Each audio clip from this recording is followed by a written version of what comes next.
Hey guys, tonight we embark on an exploration of the most controversial romantic liaisons in the annals of royalty. These relationships were so intense and volatile that they came close to dismantling vast empires. Imagine if I revealed that in 1936, a single telephone conversation between two paramours was mere hours away from obliterating the British Empire entirely. This hidden truth was so perilous that it even prompted Hitler to alter his strategies for invasion. And the astonishing aspect is that it all originated with a lady who harbored doubts about wedding the gentleman prepared to sacrifice all for her. This evening, we delve into the paramount royal controversy that stunned the globe. But before we immerse ourselves in this remarkable narrative, allow me to pose a question that will astonish you by the tale's conclusion. We often proclaim that love triumphs over everything, right? Yet what occurs when affection truly overpowers too greatly? What transpires when desire grows so formidable that it risks dismantling a millennium of legacy? For that is precisely what unfolded when King Edward VIII encountered Wallis Simpson. And believe me, this romantic account bears no resemblance to the enchanted stories of your childhood. Before we plunge into this extraordinary account as a group, I would appreciate it if you could press that subscribe button and like this video, but only if you are sincerely appreciating our shared discovery. I am truly interested to learn. Where are you tuning in from at this moment? Perhaps your bedroom or during a midnight journey? Leave a comment to share as I peruse each one and enjoy engaging with other enthusiasts of history. Now lower the lights, settle in comfortably, and let us reveal the romantic saga that nearly toppled a monarchy spanning 1,000 years. Envision this scene. December 1936 in London. The British Empire spans across 1/4 of the planet. King Edward VIII occupies the throne, adored by his subjects. He is charismatic, contemporary, embodying all the qualities a monarch ought to possess. However, within the confines of the palace, a concealed fervor rages so fiercely that it is poised to shatter the essence of the crown. For Edward is not merely enamored. He is profoundly, urgently, utterly enthralled by a twice-divorced American named Wallis Simpson. You might wonder, what's the issue? Monarchs have kept mistresses throughout history. Yet, this is where the narrative turns utterly extraordinary. Edward refuses to maintain Wallis as a clandestine companion. He desires to wed her and elevate this American divorcee to the position of queen. In 1936 Britain, this is not merely shocking. It represents a constitutional catastrophe. But hold on. Before I recount how their liaison nearly incited a revolt, permit me to disclose a detail that will alter your perception of the whole affair. What if the conventional wisdom about their epic romance is entirely mistaken? Allow me to depict the origins of this entanglement. It is 1931, and Edward remains the Prince of Wales, the shining star of the royal lineage. He attends a gathering naturally. Such tales commence at social events, where he encounters Wallis Simpson.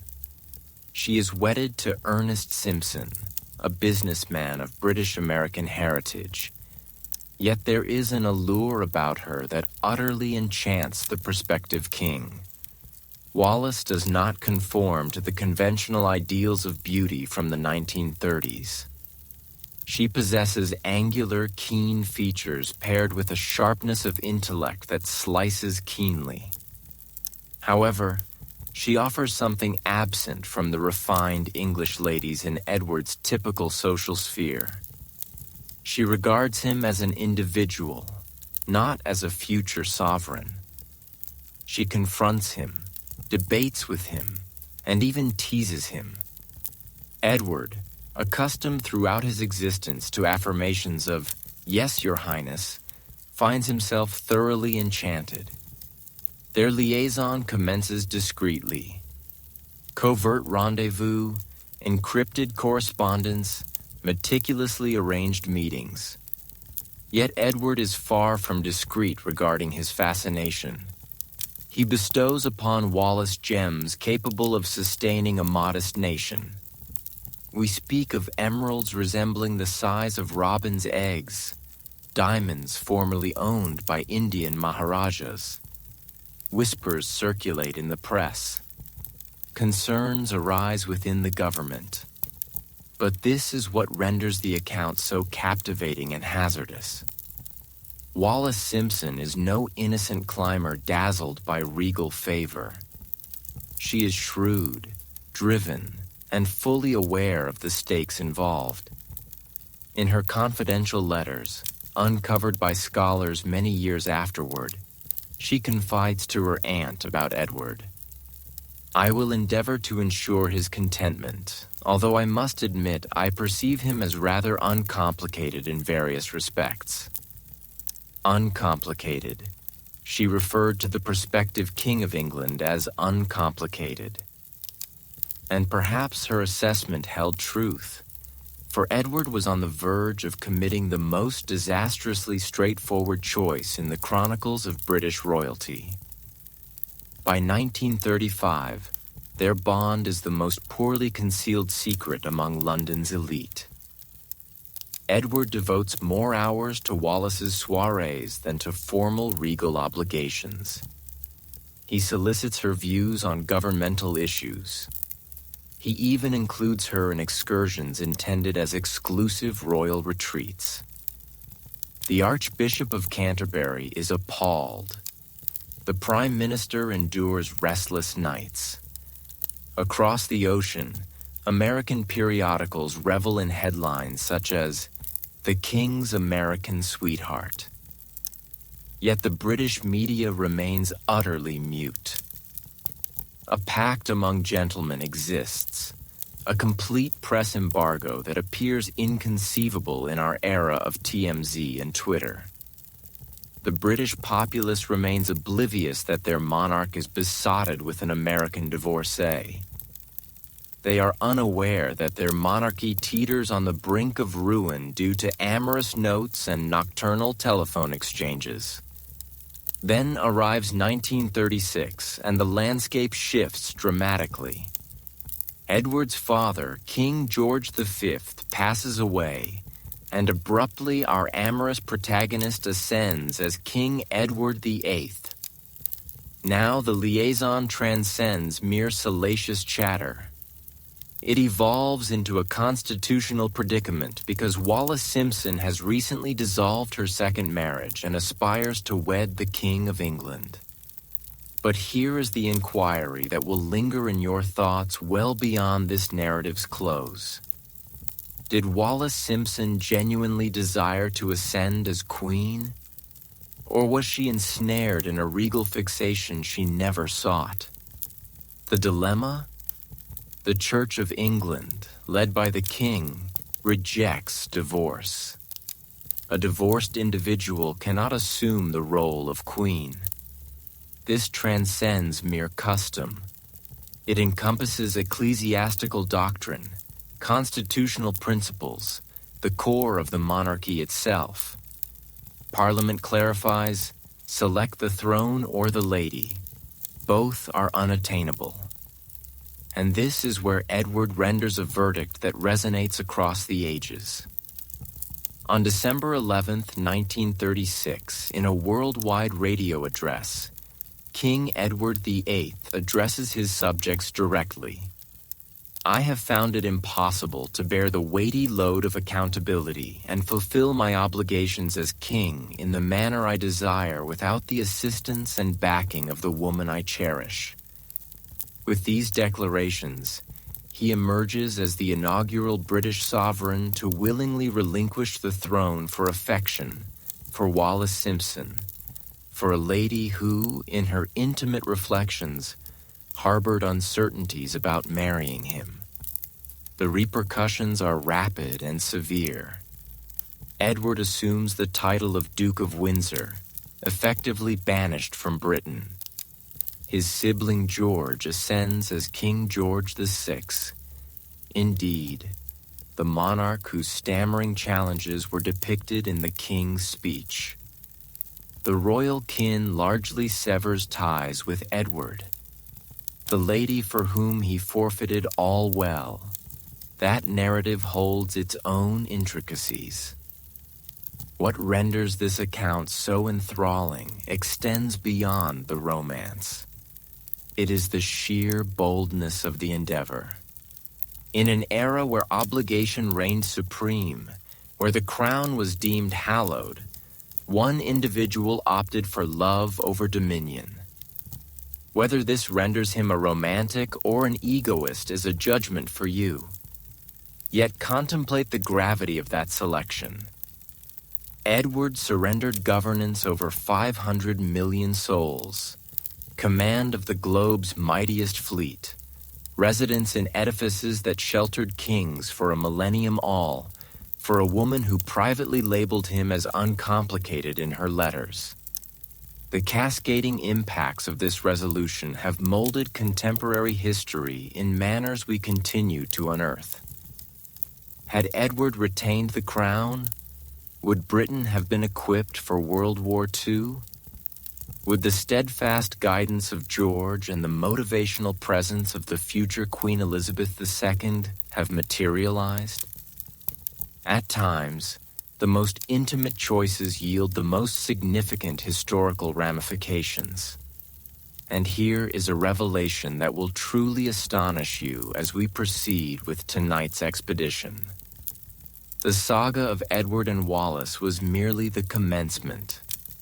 For regarding romantic entanglements that nearly demolished realms, they were in fact operating on a lesser scale. Up next, we venture back more than 2,000 years to encounter a lady who did not merely select between affection and authority. She harnessed love as the supreme instrument of conflict. Cleopatra's calculated allurements did not merely ensnare affections.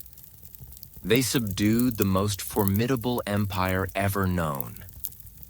And the manner in which she maneuvered Julius Caesar and Mark Antony against one another, it constitutes a pinnacle of authority, fervor, and strategic acumen that renders contemporary courtship appear juvenile. If you believed Edward VIII's romantic tale was theatrical, prepare yourself, for we are about to meet the paramount sovereign of tactical enchantment. We are traveling back over 2,000 years to ancient Egypt, where a woman did not simply succumb to love with authority. She brandished love as her most lethal armament.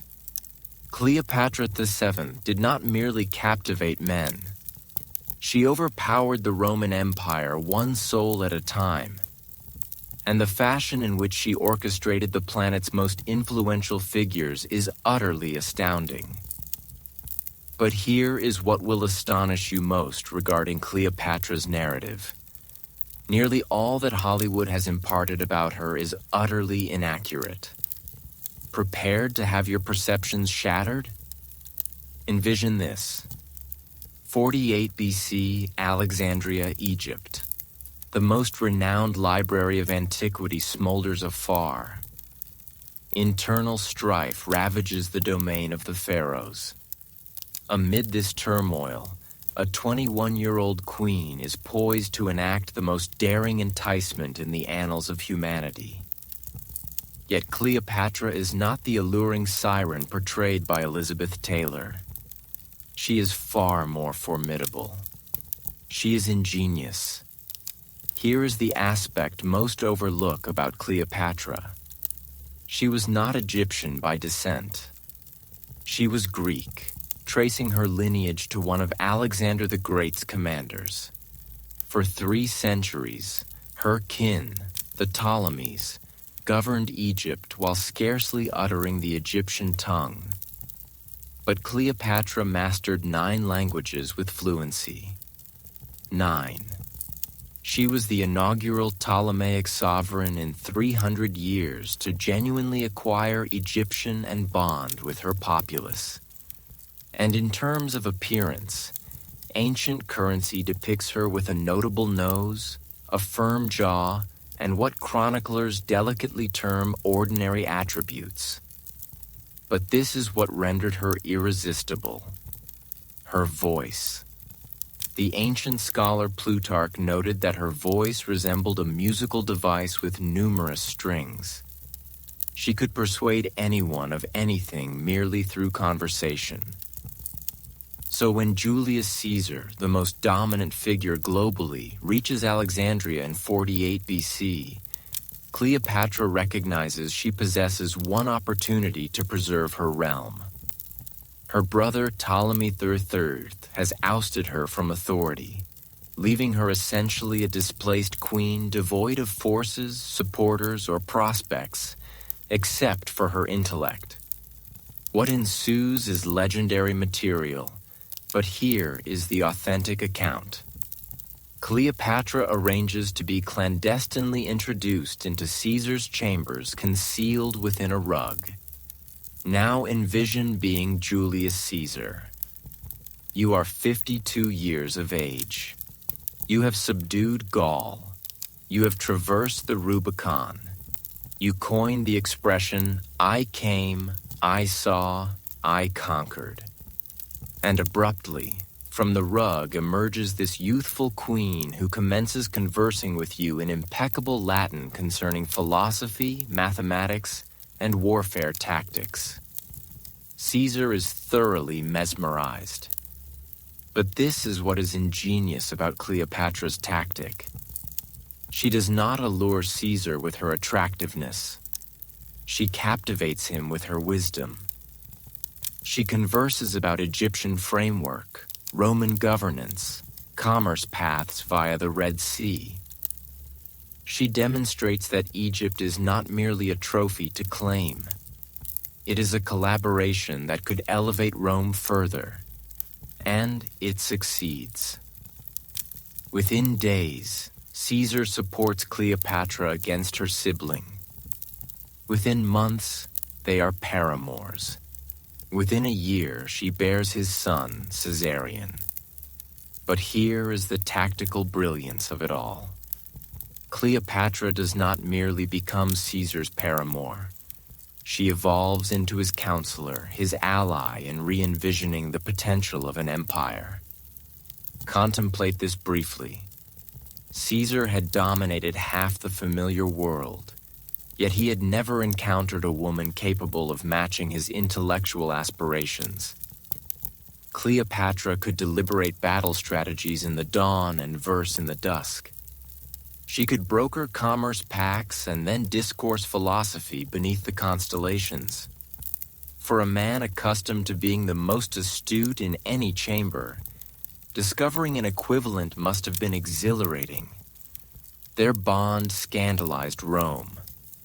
Roman spouses were anticipated to be demure, reticent, centered on domestic affairs.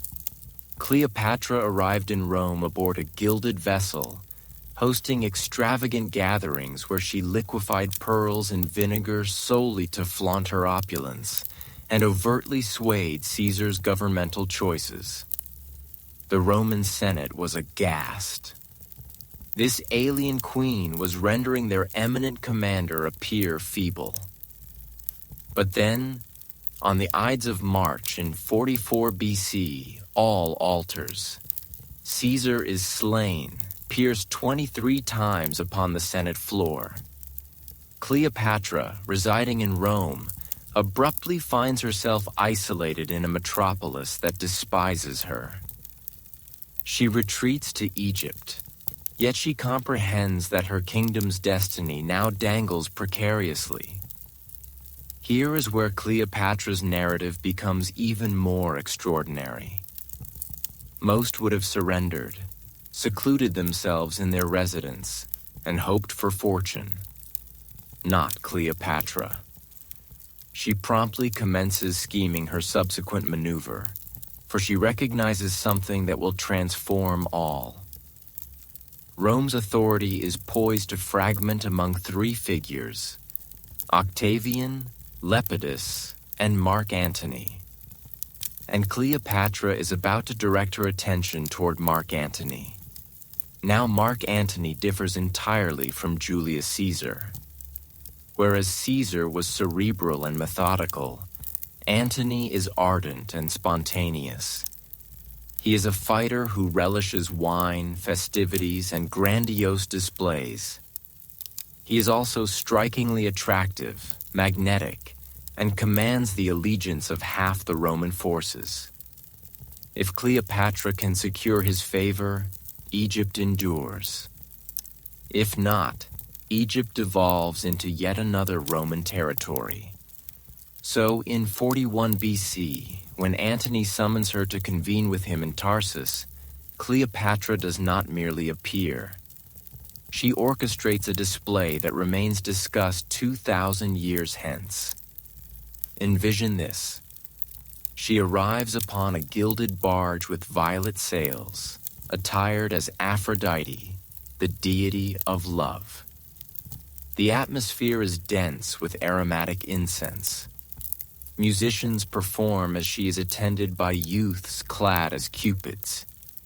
The whole populace of Tarsus lines the riverbanks to observe this drifting utopia draw near. But here is the ingenious element. While all are entranced by the spectacle, Cleopatra is observing Mark Antony, discerning what motivates him. And she ascertains that, unlike Caesar, driven by heritage and dominion, Antony is propelled by delight and acclaim. He yearns to feel divine among mortals. So that is precisely what Cleopatra provides him. She hosts feasts costing more than most witness in an existence. She arranges intricate role-playing scenarios where they don attire as deities. She renders him feel like the most splendid being ever to exist. And just as with Caesar, it functions flawlessly. But Cleopatra's bond with Antony transcends mere allure and extravagance. They become authentic collaborators in reimagining the Roman Empire's potential. Antony begins embracing Egyptian traditions, donning Egyptian garb, even producing currency bearing both their likenesses. They envision forging an empire that merges the finest of East and West, Greek thought with Egyptian insight, Roman proficiency with Oriental extravagance. Here is something that will astonish you. Cleopatra and Antony did not merely engage in a romance. They produced 3 offspring together and essentially crafted an alternate vision for the Mediterranean world's future. If their scheme had succeeded, our current world might differ profoundly. But while they are occupied with domesticity and imperial planning, Octavian, Caesar's adopted heir, is stealthily amassing authority in Rome. He depicts Antony as a defector enchanted by alien sorcery. He sways Roman sentiment against this Egyptian sovereign who presumes to affect Roman affairs. The strain accumulates for years until it culminates at the Battle of Actium in 31 BC. This transcends a mere sea engagement. It is a confrontation between 2 divergent visions of Rome's destiny. On one flank, Octavian's conventional Roman principles. On the other, Antony and Cleopatra's international amalgamation of cultures. And here is where Cleopatra renders the choice that alters all. Amid the fray, perceiving their defeat, She commands her vessels to withdraw. Some scholars claim she retreated in fear. Others contend it was a tactical retreat to battle anew. But Antony, observing her fleet departing, pursues her. His armada, believing their leader has forsaken them, capitulates. The consequences are swift and merciless. Octavian chases them to Egypt. Antony, presuming Cleopatra deceased, impales himself upon his blade. Cleopatra, realizing defeat is inevitable, elects to perish on her terms. The renowned asp bite is likely myth. Most scholars believe she employed a toxic mixture permitting a serene and graceful demise. But here is what renders Cleopatra's narrative so compelling. She nearly achieved it. Had Actium unfolded differently, had she and Antony prevailed, Western civilization's trajectory would have shifted. In lieu of the Roman Empire, we might have possessed an Egyptian-Roman synthesis that esteemed knowledge and culture alongside martial prowess. Contemplate what Cleopatra truly achieved. She preserved Egypt's autonomy for almost 2 decades via sheer charisma and strategic prowess. She persuaded 2 of history's most influential men to wholly re-envision their goals. She approached within one confrontation of remolding the ancient realm. And she accomplished this in an epoch when females wielded negligible political influence, when they were anticipated to remain mute and compliant. Cleopatra declined both. She commanded 9 languages, supported academics, financed scientific inquiries, and governed one of Earth's wealthiest domains. She did not merely employ love as an armament. She utilized it as an instrument of negotiation, coalition formation, and imperial establishment. What insights can we glean from Cleopatra's method to affection and authority? Perhaps that authentic allure transcends physical allure. It involves becoming so intriguing, so mentally invigorating, so exceptionally outstanding that influential individuals desire your presence. She rendered herself essential, not via deceit, but through capability. I am interested. What do you believe would have transpired had Cleopatra triumphed at Actium? Would our world be improved today if her concept of a multicultural dominion had prevailed?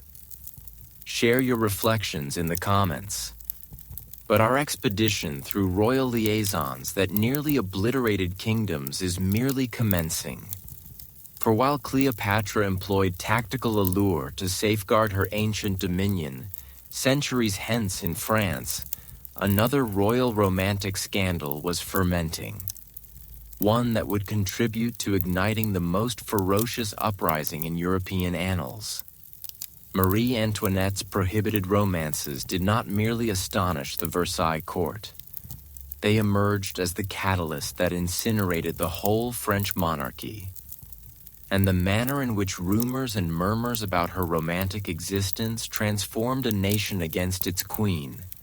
It serves as a cautionary narrative about the influence of societal perception that resonates strikingly today.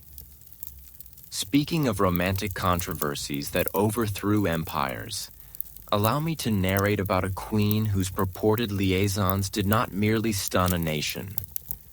They literally aided in fueling the most sanguinary revolution in European chronicles. Marie Antoinette's romantic life became such a tool against the French monarchy that it converted an entire nation into avengers. But here is the revelation that will utterly astonish you. Most of the controversies that demolished her repute likely never occurred. What if I disclosed that fake news is not a contemporary creation? That in 1780s France, propaganda concerning a queen's romantic affairs was so potent, It persuaded millions to endorse severing her head. Welcome to the account of how whispers evolved into revolt, and how Marie Antoinette's alleged forbidden romances became the spark that ignited the French Revolution. It is 1770, and a 14-year-old Austrian princess arrives at the French court with one mission: to solidify the alliance between Austria and France by wedding the future King Louis XVI. Her name is Maria Antonia, but history will recognize her as Marie Antoinette. She is youthful, foreign, and poised to become France's most reviled woman without fully comprehending the cause. Here is what renders Marie Antoinette's narrative so poignant and intriguing. She entered a political snare established long prior to her arrival in France. The French populace already harbored resentment toward Austria. They distrusted external sway and were beginning to weary of a monarchy that appeared increasingly disconnected from their hardships. But Marie Antoinette is unaware of this. She is an adolescent yearning to assimilate, enjoy herself, and perhaps discover some joy in an orchestrated union with a youth who, frankly, is as stimulating as observing drying paint. Louis XVI is clumsy, fixated on locks and hunting, and so socially awkward that their marriage remains unconsummated for 7 years. 7 years. Imagine being a young lady confined in a passionless, physically unsatisfying marriage while the entire court observes and gossips about your every action. So, Marie Antoinette does what any isolated young individual might. She seeks companionship, thrill, and emotional bonds elsewhere. And this is where the whispers commence to escalate wildly. Her initial significant controversy involves the Swedish Count Axel von Fersen. Now Fersen embodies everything Louis XVI lacks. He is tall, attractive, refined, and emotionally accessible. He becomes Marie Antoinette's most intimate confidant, and likely the affection of her existence. But here is what is captivating about their connection. We possess numerous letters from them. And although they are profoundly tender, there is no definitive proof they were ever physically close. But realities are irrelevant when confronting palace machinations and societal views. The French court begins murmuring. The gossip disseminates to Paris. And suddenly, Marie Antoinette is no longer merely an Austrian princess. She is l'Autrichienne, the Austrian who betrays France with overseas paramours. Then arrives the scandal that truly ignites everything. The affair of the diamond necklace in 1785. Now this tale is so outlandish it resembles a melodrama script. A swindler named Jean de la Motte persuades a cardinal that Marie Antoinette wishes to covertly acquire a diamond necklace valued at 1.6 million livres, that equates to about 15 million today. The cardinal, aspiring to gain the Queen's approval, organizes the acquisition. The fraudster pilfers the necklace, escapes to England, and when the entire plot unravels, guess who bears the blame? Marie Antoinette had no involvement in this deception. She was unaware it was transpiring. But when the story emerges, the French public disregards facts. They perceive a foreign queen residing in opulence while they struggle to purchase bread, and they presume her culpability. The leaflets and ballads deriding her proliferate rapidly. She becomes the emblem of all that ails the monarchy. But here is where the narrative turns genuinely somber. As France's economic turmoil intensifies in the 1780s, the assaults on Marie Antoinette grow increasingly savage and erotic. Salacious pamphlets begin circulating, illustrating her in explicit sexual scenarios with everyone from Count Fersen to her female companions. These are not merely political assaults. They are reputational demolitions crafted to erode her legitimacy as a queen and as a female.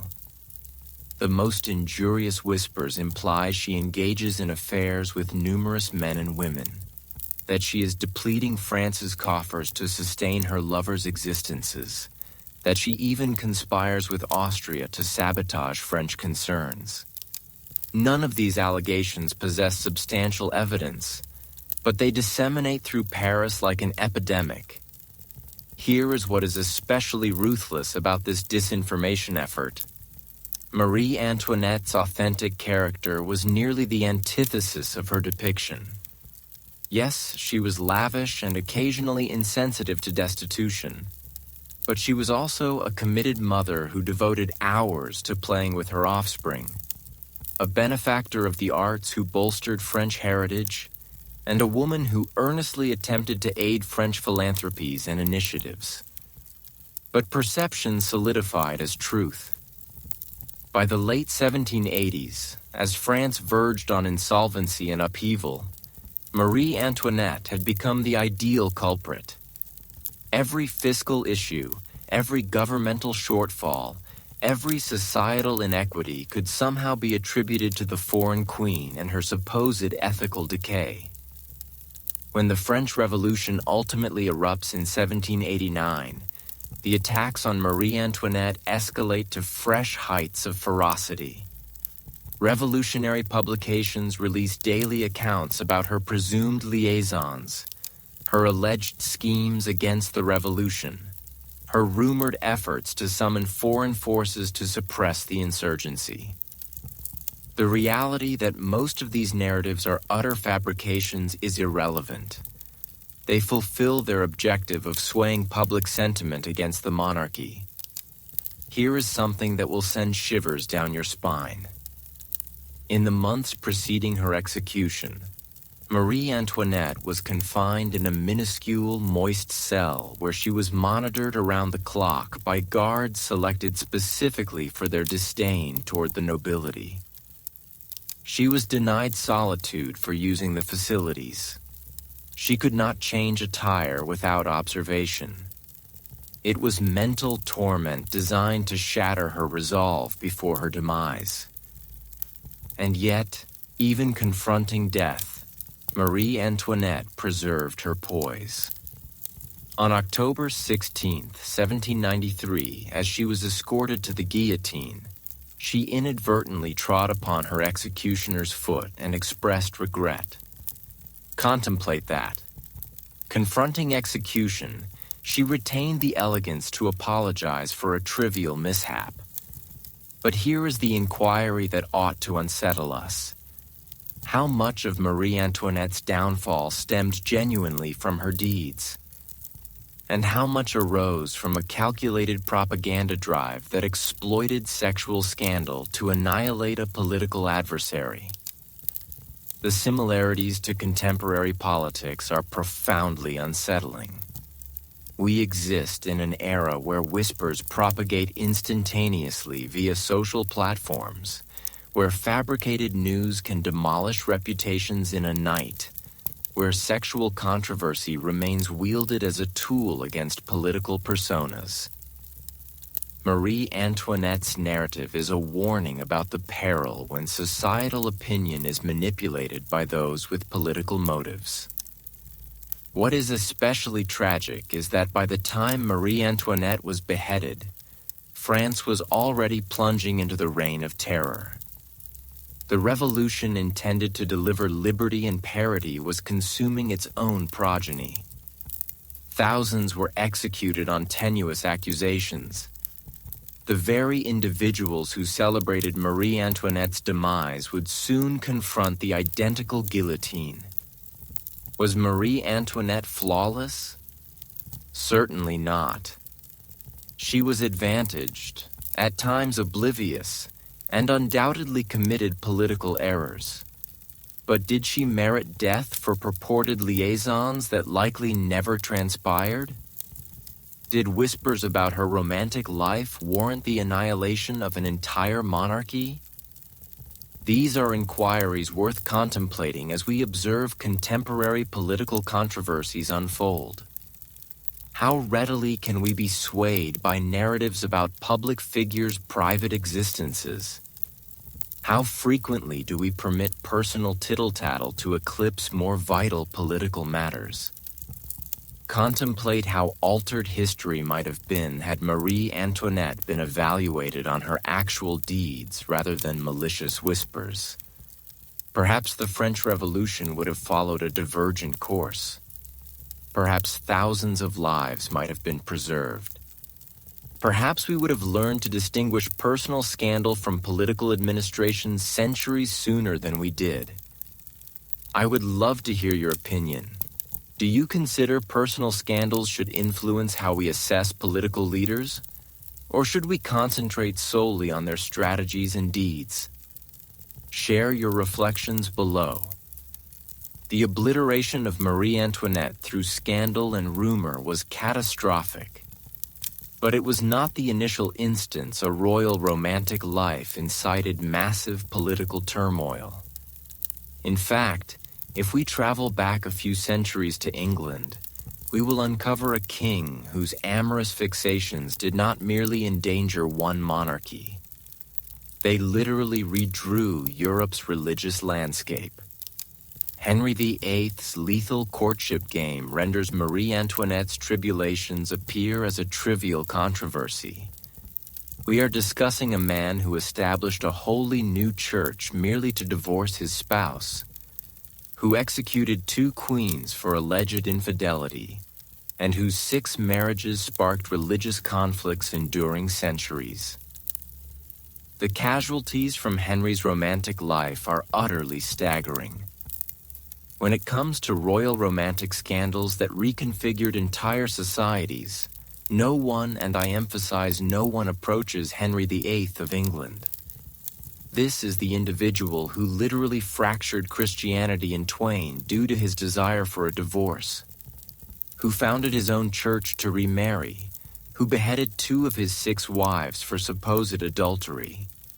Henry's romantic existence was so disastrous it incited religious wars persisting for centuries and yielded a casualty count that is absolutely astonishing. But here is what will shock you about Henry VIII. He commenced as one of Europe's most desirable bachelors, a Renaissance prince who composed love verses and was regarded as the prize of his era. So, how did this charming youthful king transform into history's most lethal spouse? And why did his frantic quest for true affection culminate in demolishing more lives than most conflicts? Let us commence at the outset. Because Henry's evolution from enchanting prince to wife-slaying despot is one of the most disturbing character developments in royal annals. When Henry ascends the throne in 1509, he's 17 years old, 6 feet tall in an age when most males scarcely reach 5.5 feet, athletic, astute, and strikingly handsome. He commands 4 languages, creates music, pens poetry, and is essentially the quintessential Renaissance figure. European princesses are literally competing for the chance to wed him. But there is one complication. Henry is already wedded to Catherine of Aragon, his brother's widow, in a union arranged for political purposes when he was merely 11 years old. Now, Catherine is truly ideal queen material. She is wise, pious, politically astute, and truly cherishes Henry. But she possesses one fatal defect in Henry's view. After 6 pregnancies, she has provided him only one surviving offspring, a daughter named Mary. And here is where Henry's fixation begins to devour him. In the 16th century, kings require male successors. Without a son, Henry believes England will descend into civil strife following his demise. He is likely correct. England has scarcely recuperated from the Wars of the Roses, where various royal branches massacred one another for 30 years over inheritance disputes. So Henry commences convincing himself that God is penalizing him for wedding his brother's widow, even though he required a special papal exemption to do so initially. He becomes obsessed with discovering an escape from his marriage, and that is when he meets Anne Boleyn. Now, Anne Boleyn differs from the typical royal paramour.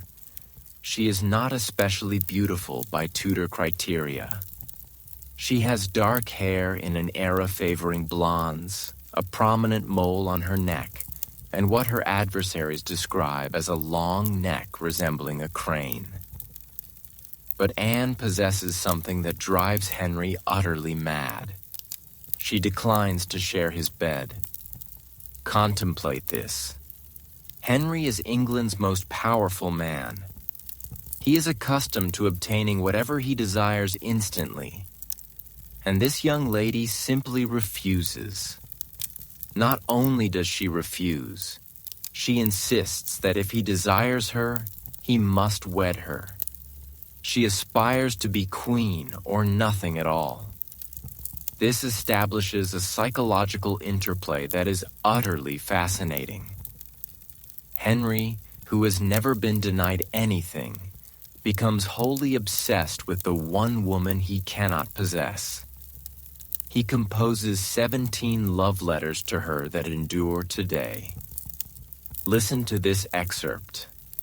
I beseech you to inform me explicitly of your entire mind regarding the love between us two. This is the King of England essentially pleading for attention from a woman who is playing hard to get. But Anne's demand for marriage creates an impossible problem.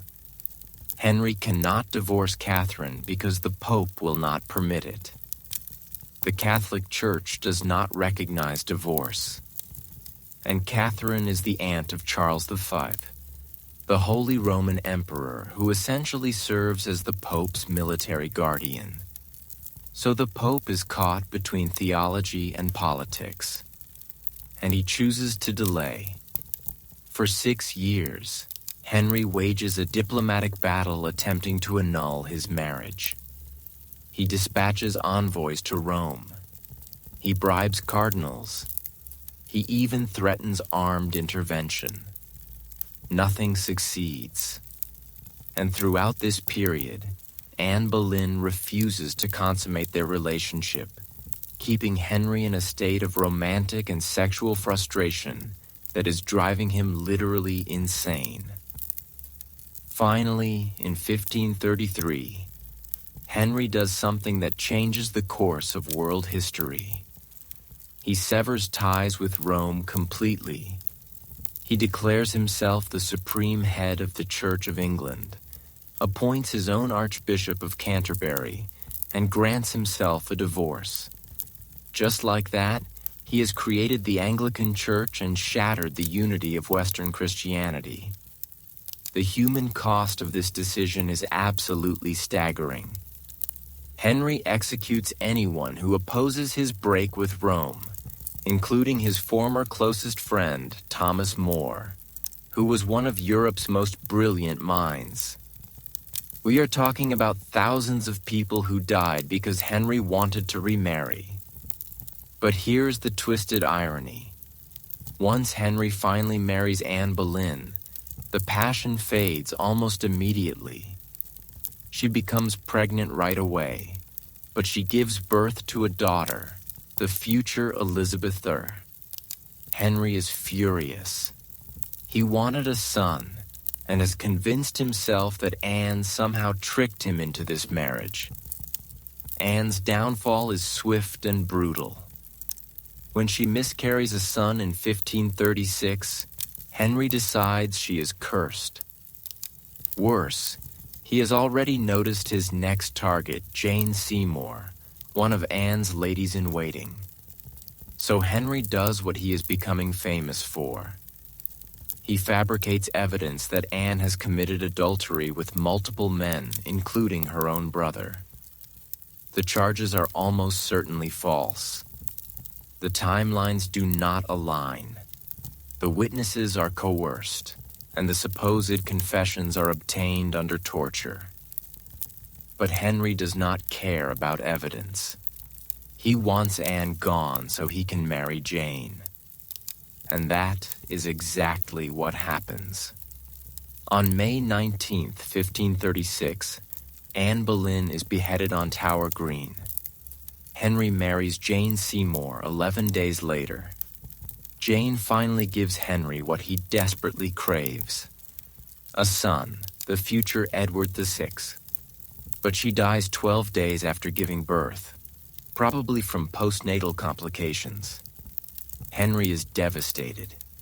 He genuinely loved Jane and will be buried next to her when he dies. But his grief does not halt his marriage spree. Wife number 4 is Anne of Cleves, selected from a portrait that turns out to be wildly flattering. When Henry meets her in person, he is so disgusted he calls her the Flanders mare and has the marriage annulled after 6 months. Poor Anne is probably relieved. She has gotten the best deal of any of Henry's wives by surviving with her head intact. Wife number 5, Catherine Howard, is barely 20 when she marries the now obese, diseased, and psychologically unstable Henry. She is young, flirty, and probably does not understand the deadly game she is playing. When evidence emerges that she had relationships before her marriage to Henry, and possibly an affair during it, Henry goes ballistic. Catherine Howard is executed in 1542, and this time Henry does not even attend the trial. By now, Henry's romantic obsessions have literally changed the DNA of European politics. England has broken with Rome, triggering religious wars that will last for centuries. Protestant and Catholic nations are choosing sides based partly on their relationship with Henry's marriages. The Counter-Reformation is partly a response to Henry's theological rebellion. And the personal cost. Henry has executed 2 wives, divorced 2 others, and been widowed once. Thousands of people have died in religious upheavals caused by his marital decisions. He has terrorized his own children. Mary barely survives being declared illegitimate. Elizabeth grows up knowing her father killed her mother. And Edward inherits a kingdom torn apart by religious conflict. Wife number 6, Catherine Parr, survives only because she is smart enough to be submissive, and because Henry dies before he can find another reason to start the divorce process again. By the end of his life, Henry is a paranoid, bloated tyrant who weighs over 300 pounds and has legs so ulcerated they can be smelled from across the room. But here is what is truly terrifying about Henry's story. It shows how quickly personal obsession can become political catastrophe when you have absolute power. Henry's desperate search for love and male heirs did not just destroy his wives. It fractured Christianity, triggered centuries of religious warfare, and set the stage for conflicts that would eventually reach the New World. Think about the butterfly effect of Henry's marriages. If he had been content with Catherine of Aragon, England might have remained Catholic. The Mayflower might never have sailed to America. The entire religious landscape of the Western world would be different. What do you think? Was Henry a romantic figure destroyed by circumstances, or was he always a monster waiting for the right opportunity to emerge? I am genuinely curious about your take on this.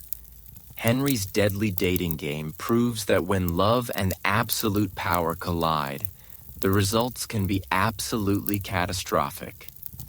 But Henry's marital chaos was just one example of how personal obsessions can destroy kingdoms.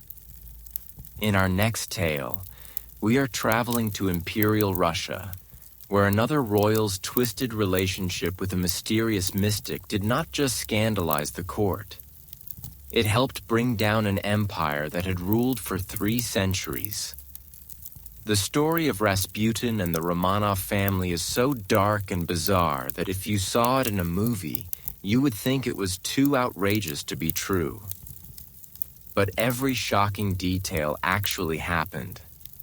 From Henry VIII's deadly marriages, we leap forward to Imperial Russia, where a love affair so twisted and bizarre unfolded that it reads like something from a horror novel, except every shocking detail actually happened. This is the story of Grigory Rasputin, a filthy peasant mystic who seduced his way into the heart of the Russian royal family and helped destroy a 300-year-old empire. But here's the part that will blow your mind. Rasputin's power did not come from black magic or supernatural abilities. It came from something far more dangerous and mundane. What if I told you that the downfall of the mighty Romanov dynasty was not caused by revolution or war, but by a mother's desperate love for her sick child? That one of history's most powerful empires collapsed because a peasant from Siberia convinced an empress he could save her son's life. The Rasputin scandal is proof that sometimes the most intimate family secrets become the deadliest political weapons. Let us set the scene. It is 1905, St. Petersburg, the glittering capital of Imperial Russia. Tsar Nicholas II rules over 1/6 of the world's land surface and 130 million subjects. His wife Alexandra is a German princess who converted to Russian Orthodoxy for love. They seem to have everything: wealth, power, 4 beautiful daughters. But there is one problem that is tearing their family apart. Their son and heir, Alexei, has hemophilia. Now, hemophilia in 1905 is essentially a death sentence. One small bump, one minor fall, and Alexei could bleed internally until he dies in agony. There is no treatment, no cure, no hope. Alexandra watches her precious boy suffer through bleeding episodes that can last for days, and she is slowly going insane with grief and desperation. Enter Grigory Rasputin, a self-proclaimed holy man from the backwoods of Siberia. Picture this. He's tall, gaunt, with wild hair and hypnotic blue eyes that seem to burn right through you. He smells terrible. His fingernails are black with dirt, and he has a reputation for drinking, fighting, and seducing women wherever he goes. He is basically everything the refined St. Petersburg court finds revolting. But Rasputin has one skill that makes him invaluable to the royal family. Somehow, inexplicably, he can stop Alexei's bleeding episodes. We still do not know how he did it. Maybe it was hypnosis. Maybe he had some medical knowledge. Maybe it was just incredible timing and luck. But every time Alexei is near death, Rasputin shows up, prays over the boy, and the bleeding stops. You can imagine what this does to Alexandra's mind. This filthy peasant is the only person who can save her son. She becomes completely dependent on him. And Rasputin, being no fool, uses this dependency to gain unprecedented access to the royal family. But here is where the story gets really scandalous. Rasputin does not just heal Alexei. He starts inserting himself into palace politics, giving advice on military strategy, recommending government ministers, even influencing Russia's involvement in World War I. And the rumors about his relationship with Alexandra, they are absolutely explosive. The gossip spreading through St. Petersburg is that Rasputin and Alexandra are lovers, that this peasant is sexually dominating the Empress of Russia. The stories get more and more graphic. They say Rasputin has hypnotized Alexandra, that he is performing dark rituals in the palace, that he is the real power behind the throne. Now here is the fascinating part. There is almost no evidence that Alexandra and Rasputin ever had a physical affair. Their letters, which are found after the revolution, are intimate but not sexual. They are the desperate communications between a mother and the man she believes can save her child. But in the poisonous atmosphere of wartime Russia, facts do not matter. The perception of scandal is more powerful than the reality. The Russian people are suffering through World War I. Millions of soldiers are dying, food is scarce, and the economy is collapsing. And what do they see when they look at their royal family? An incompetent czar taking military advice from a peasant mystic who is supposedly sleeping with the empress.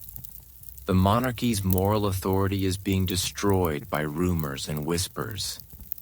Rasputin's behavior does not help his case. He is openly boasting about his influence over the royal family. He is accepting bribes from people who want access to the empress. He is seducing society women by claiming he has special powers. One witness described walking into a restaurant and seeing Rasputin surrounded by high society ladies, bragging about how he could do anything with the empress. The Russian nobility is horrified. Military officers are resigning rather than take orders they believe come from Rasputin. Government ministers are plotting against each other based on their relationship with the mystic. The entire structure of imperial Russian government is being warped by one man's supposed sexual hold over the empress. But Alexandra cannot give up Rasputin because she genuinely believes he is the only thing keeping her son alive. Every time Alexei has a bleeding episode, she calls for Rasputin. Every time he recovers, her faith in the mystic grows stronger. She is trapped in a psychological prison of her own making. The situation becomes so dangerous that even members of the royal family start plotting against Rasputin. Prince Felix Yusupov, one of the richest men in Russia, decides that Rasputin has to die. And the murder plot he hatches is absolutely wild. On December 29, 1916, Yusupov invites Rasputin to his palace for a late-night meeting. He feeds him cakes and wine laced with enough cyanide to kill 5 men. Rasputin eats everything and seems completely unaffected. Panicking, Yusupov shoots him in the chest. Rasputin collapses, apparently dead. But then, as Yusupov is celebrating with his co-conspirators, Rasputin's eyes snap open. He lunges at Yusupov, trying to strangle him, then staggers outside into the snow. The conspirators chase him down and shoot him 3 more times. They beat him with clubs, then throw his body into the frozen Neva River. When they find the body 3 days later, there is water in Rasputin's lungs, meaning he was still alive when he hit the water. This man survived poisoning, multiple gunshots, a beating, and nearly drowned in an icy river. No wonder people thought he had supernatural powers. But here is the tragic irony. Killing Rasputin did not save the monarchy. It might have actually hastened its destruction. Alexandra was so grief-stricken by Rasputin's murder that she withdrew even further from public life. The royal family became even more isolated and paranoid. And the Russian people, instead of celebrating Rasputin's death, started to see it as proof that the nobility was completely out of control. Within 2 months of Rasputin's murder, revolution broke out in St. Petersburg.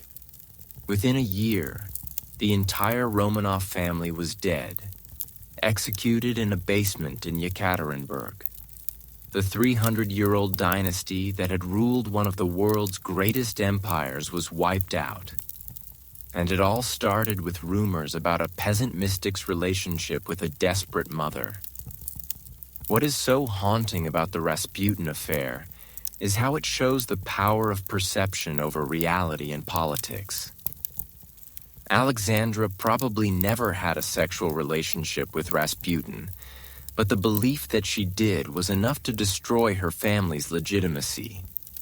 In our age of social media and instant global communication, this story feels remarkably relevant.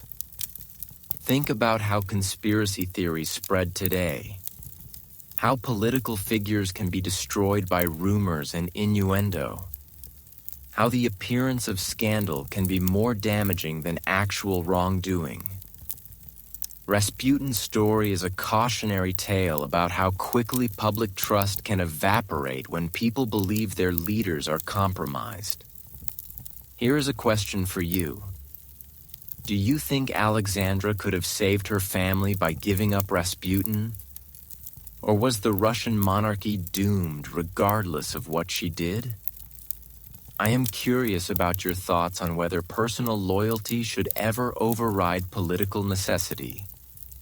The fall of the Romanovs shows us how dangerous it can be when royal families become isolated from their people's reality.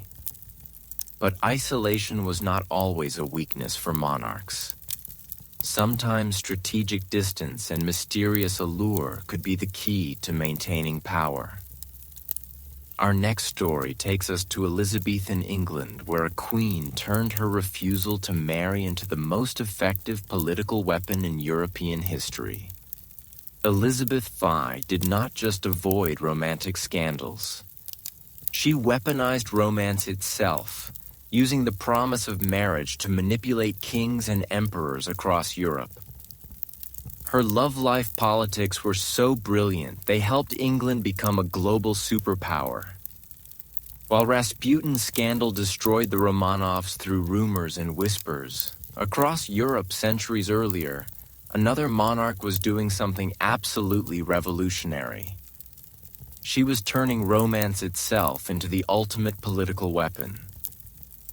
Elizabeth I of England did not just avoid the romantic scandals that destroyed other royal families. She weaponized the very idea of marriage, using it to manipulate kings and emperors across Europe while building England into a global superpower. This is the story of how the Virgin Queen used love as warfare. But here is the mind-blowing twist that changes everything we think we know about Elizabeth. She probably was not actually a virgin at all. The woman who built her entire political identity around remaining unmarried likely had passionate love affairs that were so skillfully hidden, they have remained secret for over 400 years. So, how did she pull off this incredible deception? And why did she choose political power over personal happiness?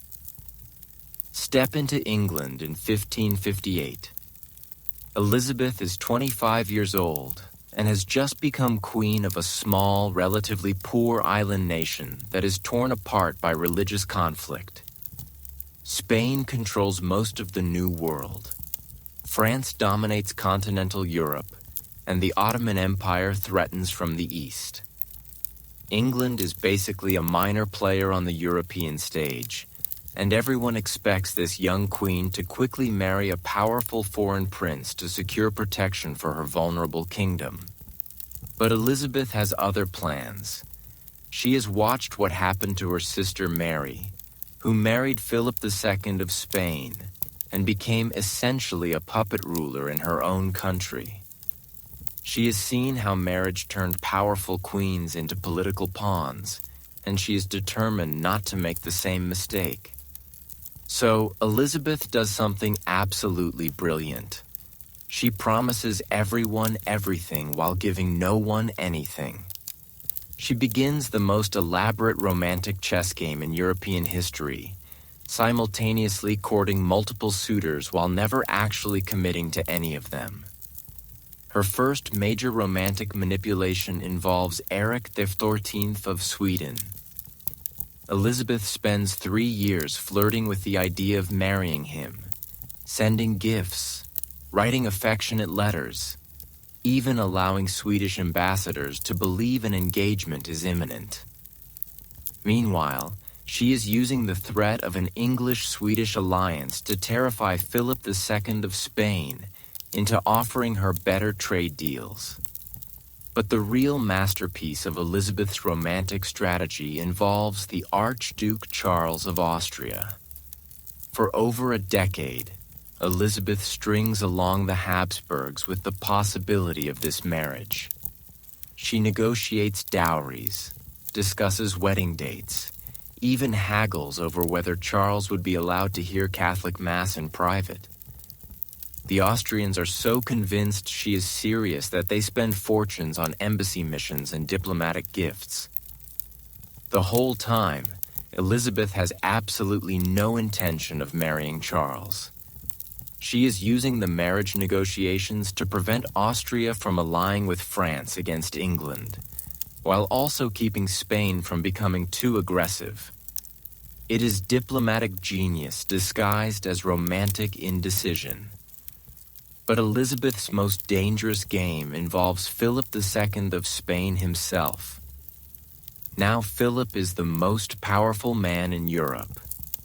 He controls Spain, the Netherlands, much of Italy, and vast territories in the Americas.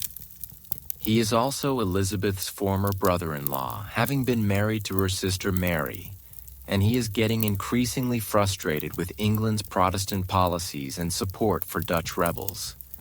So, when Philip starts making threatening noises about invading England, Elizabeth pulls out her most audacious move. She starts flirting with him. She sends him affectionate messages, hints that she might consider converting to Catholicism, even suggests that marriage between them might heal the religious divisions in Europe.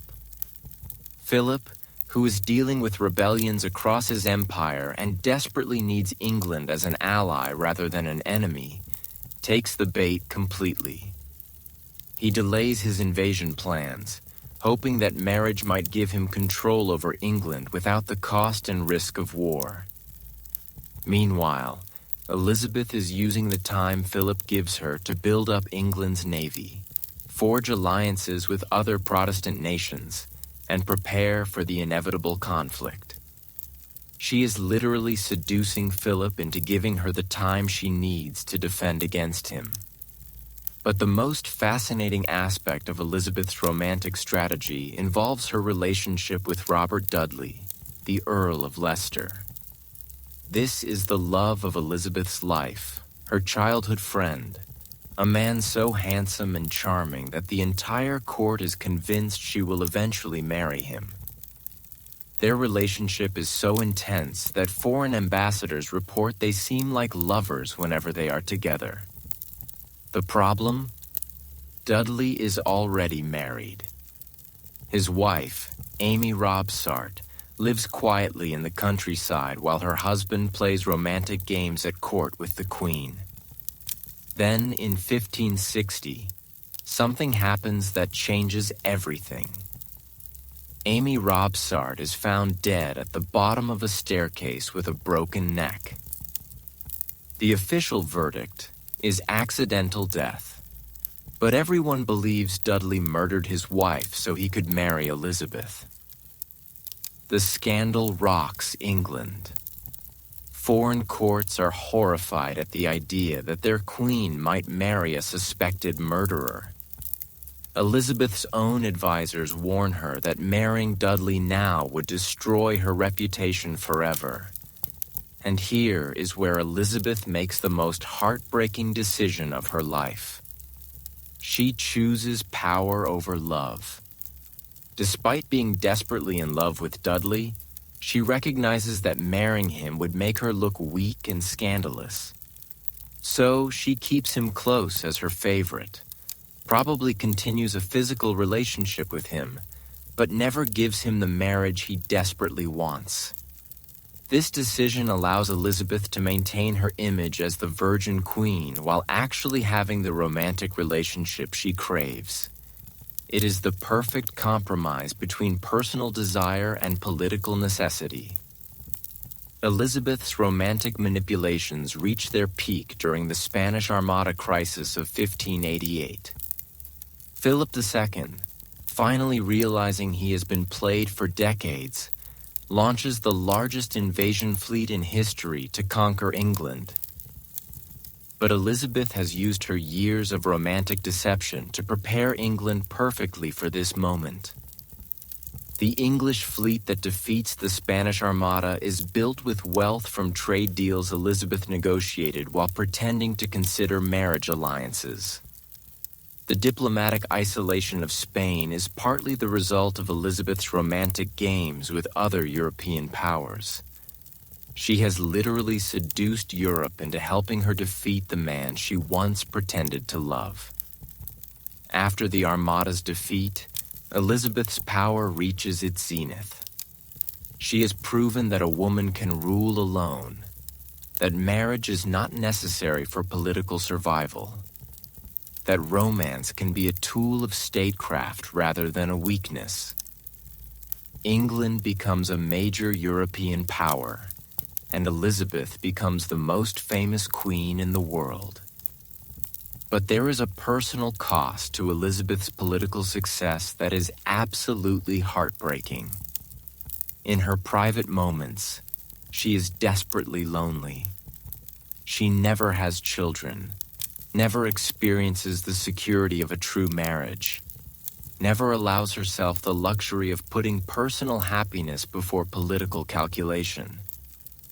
In her final years, Elizabeth surrounds herself with handsome young courtiers like the Earl of Essex, men young enough to be her sons who remind her of the romantic life she sacrificed for power. It is both pathetic and admirable.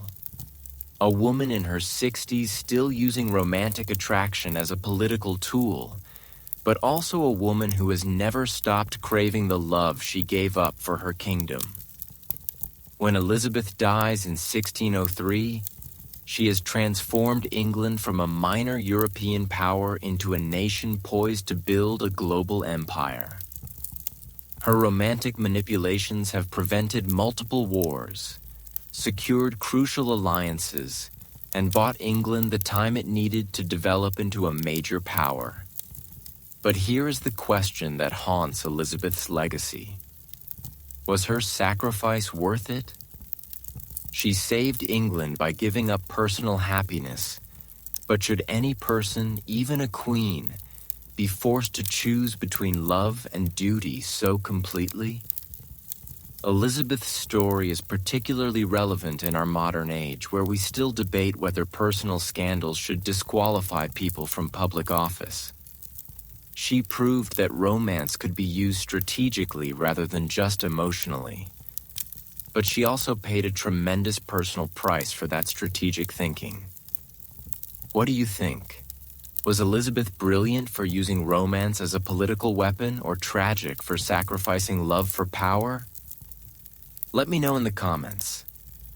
Elizabeth's romantic manipulations helped make England a superpower, but her strategic use of love was nothing compared to what was happening simultaneously across the English Channel. While Elizabeth was playing romantic chess with European kings, another royal love affair was quietly developing that would have consequences far more dramatic than anything Elizabeth could imagine. We are about to witness how Napoleon Bonaparte's obsessive love for Josephine did not just reshape his personal life. It literally rewrote the map of Europe and changed the course of world history forever. Just as Elizabeth I was mastering the art of romantic manipulation across the English Channel, another love story was beginning in revolutionary France that would make her political games look like child's play. This is the tale of Napoleon Bonaparte's catastrophic obsession with Josephine de Beauharnais.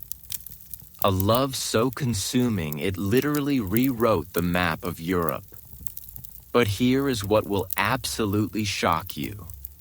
The woman who conquered the world's greatest conqueror was actually cheating on him almost from the moment they met. What if I told you that Napoleon's most famous military disasters were not caused by tactical errors or superior enemies, but by his desperate need to impress a woman who did not even love him back?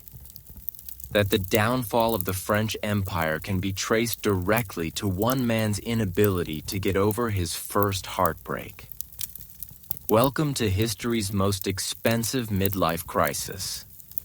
Transport yourself to Paris, 1795. The French Revolution is winding down, leaving behind a city full of widows, orphans, and opportunists trying to survive in the new order. One of these survivors is Marie-Joseph Rose Tachère de la Pagerie, known to history as Josephine. She is 32 years old, a single mother of two, and her aristocratic husband was guillotined during the Terror. She is basically doing whatever it takes to survive, including having affairs with influential men who can protect her and her children. Enter Napoleon Bonaparte, a 26-year-old artillery officer from Corsica who is quickly making a name for himself in the Revolutionary Army. He is short, awkward, intense, and absolutely mesmerized by this elegant, sophisticated woman who represents everything his provincial background lacks. But here is what makes their first meeting so fascinating. They are completely wrong for each other. Napoleon is obsessive, possessive, and desperately romantic. Josephine is casual about love, enjoys flirting with multiple men, and sees relationships as social and financial transactions rather than grand passions. Yet Napoleon becomes completely obsessed. Listen to this letter he writes to her just weeks after they meet. I awake full of you. Your image and the memory of last night's intoxicating pleasures has left no rest to my senses. This is a man who is about to conquer Europe, and he is writing like a lovesick teenager. Josephine, meanwhile, is trying to figure out if this intense young general is worth the trouble. She writes to a friend, Bonaparte is a funny little creature. I do not know what he possesses, but there is something I cannot understand it myself. Even she does not understand why she is attracted to him. They marry in March 1796, and immediately Napoleon makes his first major strategic error caused by love. Instead of consolidating his position in Paris, he rushes off to command the army of Italy, partly to impress Josephine with military glory. He is literally trying to conquer northern Italy as a romantic gesture. But while Napoleon is off winning battles and writing passionate love letters, Josephine is having an affair with a young officer named Hippolyte Charles. The irony is devastating.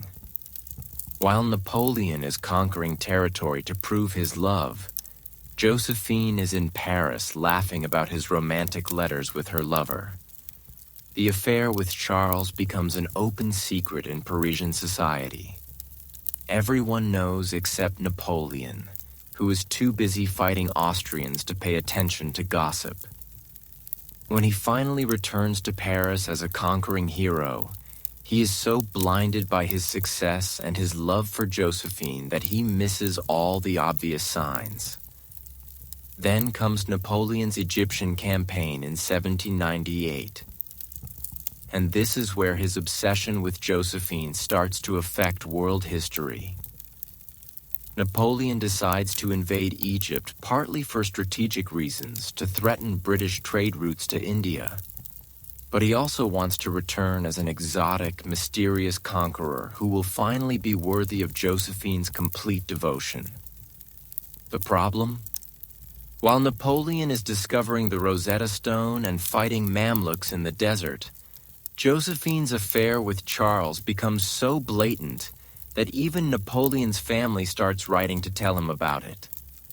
His brother Lucien sends detailed reports about Josephine's infidelity. When Napoleon finally learns the truth, he goes completely mad with rage and heartbreak. He is stuck in Egypt, unable to return to confront his wife, and the psychological torment starts affecting his military judgment. He begins making reckless decisions, pushing deeper into Syria, ignoring the advice of his generals. The Battle of Acre in 1799 is Napoleon's first major defeat, and it happens partly because he is so emotionally destroyed by Josephine's betrayal that he cannot think strategically. He is trying to capture Ottoman territory to prove he is still a great conqueror worthy of his wife's love, even though she is probably in bed with another man while he is getting shot at in the desert. When Napoleon finally returns to France in 1799, he confronts Josephine in one of the most dramatic marital showdowns in history. She locks herself in their bedroom and refuses to come out. He threatens divorce. She cries and promises to be faithful. He eventually forgives her, but their relationship is permanently changed. And here is where Napoleon's emotional damage starts reshaping European politics. To prove he has moved past the humiliation of Josephine's affair, Napoleon throws himself into increasingly ambitious military campaigns. The wars that will consume Europe for the next 15 years are partly driven by one man's need to prove his worth to a woman who has already proven she does not truly love him. Napoleon's coronation as emperor in 1804 is essentially an elaborate attempt to impress Josephine. He is creating an empire partly to give her the title of empress, to surround her with enough luxury and prestige that she will never want to leave him again. But the crown does not fix their fundamental problem. Napoleon desperately needs an heir, and Josephine cannot give him children. By 1807, as Napoleon reaches the height of his power, controlling most of continental Europe, this issue becomes a crisis that threatens everything he has built. The divorce negotiations between Napoleon and Josephine in 1809 are heartbreaking to read about. Napoleon genuinely loves her. She is the only woman who ever made him feel truly vulnerable. But he is also an emperor who needs legitimate heirs to secure his dynasty. Josephine, meanwhile, has grown to genuinely care for Napoleon, but she is also terrified of losing her position and wealth. The divorce ceremony is so emotional that both of them break down crying as they read their prepared statements. Here is the tragic irony. Napoleon divorces Josephine to secure his dynasty by marrying Marie-Louise of Austria and having a legitimate heir. But this decision ultimately destroys his empire. The marriage to Marie-Louise gives Austria a direct stake in French politics. When Napoleon starts losing battles, his new wife's family becomes his enemies rather than his allies. Josephine, meanwhile, retires to her estate at Malmaison, where she creates one of the most beautiful gardens in Europe and lives relatively quietly until her death in 1814. She outlives Napoleon's empire by just a few months. But here is what is most fascinating about Napoleon's obsession with Josephine. It shows how personal relationships can literally reshape the world when you have enough power. Napoleon's need to prove himself worthy of Josephine's love drove him to military campaigns that changed European borders for generations. Think about the butterfly effect. If Josephine had been faithful, would Napoleon have been content with smaller conquests? If she had been able to give him children, would he have avoided the disastrous Russian campaign that destroyed his army? Would Europe have been spared 15 years of warfare if one woman had loved one man the way he needed to be loved? The Napoleon-Josephine relationship is also a masterclass in how toxic relationships can become addictive. Even after their divorce, Napoleon continued writing to Josephine, asking for her advice, sending her gifts. When he was exiled to Elba, some of his last letters were to her. She had become such an essential part of his identity that he could not imagine himself without her. What is your take on this? Do you think Napoleon's obsession with Josephine was romantic or pathological? Was he a tragic figure destroyed by unrequited love? Or a dangerous man whose personal insecurities caused massive suffering? I would love to hear your thoughts. Napoleon's story proves that even the most powerful people in history can be completely undone by love and heartbreak. But personal vulnerability is not always a weakness for rulers. Sometimes the most effective leaders are those who understand how to channel their own emotional experiences into political wisdom. Just as Napoleon's heartbreak was reshaping Europe through conquest and war, on the other side of the world, an entirely different kind of love story was quietly unfolding in the Byzantine Empire. The romance between Emperor Justinian and Theodora was not just about personal passion. It was about a former courtesan who used her relationship with the most powerful man in the world to revolutionize law, religion, and society. Theodora's journey from the lowest rungs of society to the height of imperial power is one of the most remarkable transformation stories in human history. While Napoleon was letting his heartbreak reshape European warfare, centuries earlier in the glittering capital of Constantinople, a love story was unfolding that makes every other royal romance look tame by comparison. This is the incredible tale of how a former courtesan named Theodora seduced her way from the brothels of Byzantine society to become one of history's most powerful empresses. But here is the part that will absolutely blow your mind. She did not just marry up for wealth and status. She used her position to revolutionize an entire empire and create laws that are still influencing our world today. Imagine if someone told you that a woman who once performed nude on stage became co-ruler of the Roman Empire and helped write legal codes that protected women's rights for over 1,000 years. You would think it was impossible, right? Well, get ready to have your assumptions about power, class, and social mobility completely shattered. Let us journey back to Constantinople in the early 500s AD. The Byzantine Empire is the last remnant of Rome's former glory, controlling trade routes between Europe and Asia, commanding vast wealth and maintaining the most sophisticated legal system in the world. Into this world of palace intrigue and religious debate comes a young woman whose story reads like the most outrageous fiction. Theodora is born around 500 AD into the absolute bottom of Byzantine society. Her father is a bear trainer at the Hippodrome, basically a circus performer. When he dies, Theodora's mother does whatever it takes to survive, and that includes pushing her daughters into entertainment work that is barely distinguishable from prostitution. By her teens, Theodora is performing in what can only be described as ancient strip shows. The historian Procopius, who absolutely despised her, describes performances where Theodora would recreate the myth of Leda and the Swan, involving scenarios that are so explicit, I cannot repeat them in detail. Let us just say that Theodora's early career involved forms of public entertainment that would make modern reality TV look like Sunday school. But here is what makes Theodora extraordinary. She is not just surviving in this world. She is studying it.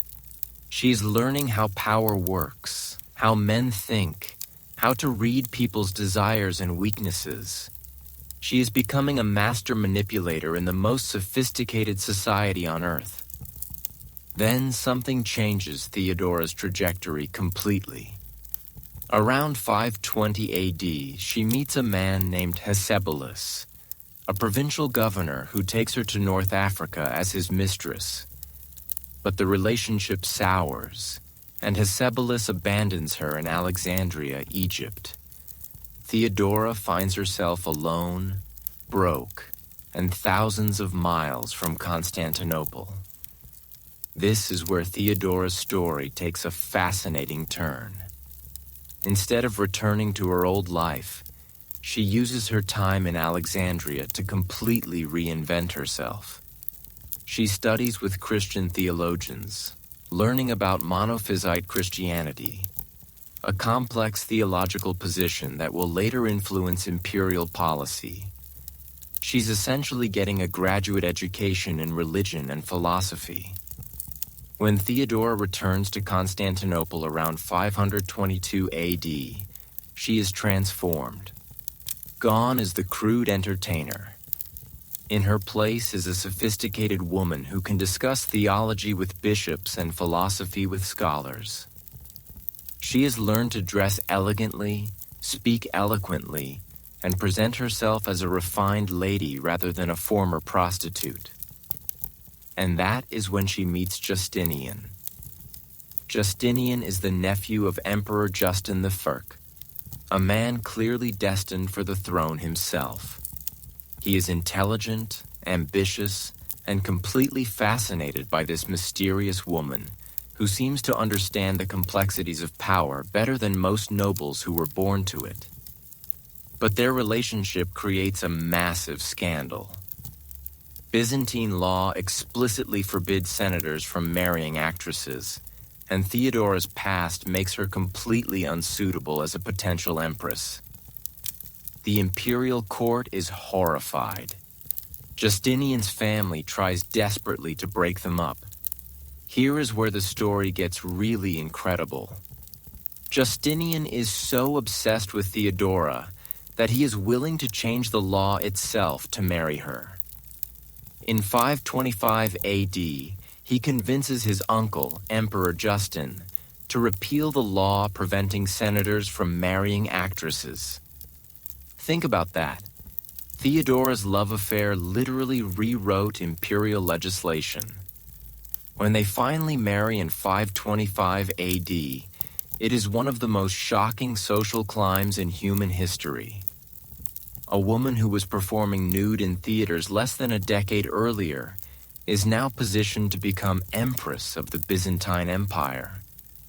But Theodora does not just become a decorative empress. When Justinian becomes emperor in 527 AD, she becomes his full partner in ruling the empire. And this is where her story becomes truly revolutionary. The first major crisis of their reign comes in 532 AD with the Nika riots. These are not just ordinary civil disturbances. They are a full-scale revolution that threatens to overthrow Justinian's government. For a week, Constantinople burns as rebels control most of the city and proclaim a new emperor. Justinian's advisors are telling him to flee. Ships are prepared to evacuate the imperial family. The emperor is ready to run. And then Theodora stands up in the imperial council and delivers a speech that changes the course of history. According to the historian Procopius, she says, "Those who have worn the crown should never survive its loss. Never will I see the day when I am not saluted as empress. If you mean to flee, Caesar, well and good. You have the money. The ships are ready. The sea is open. As for me, I shall stay." Then she delivers the line that becomes legendary. "Purple makes the best burial shroud." This speech rallies Justinian's courage. Instead of fleeing, they decide to fight. The imperial army crushes the rebellion, killing an estimated 30,000 rioters in the Hippodrome. Theodora's refusal to run saves Justinian's throne and cements her position as the real power behind the empire.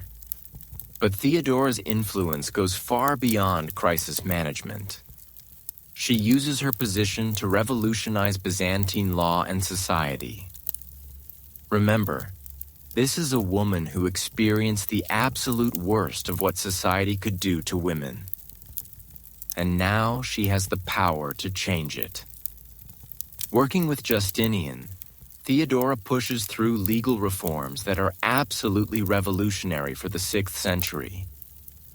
They pass laws protecting women from forced prostitution. Theodora literally uses her position to help women in situations like her own past. They strengthen penalties for rape. They give women more rights in divorce proceedings.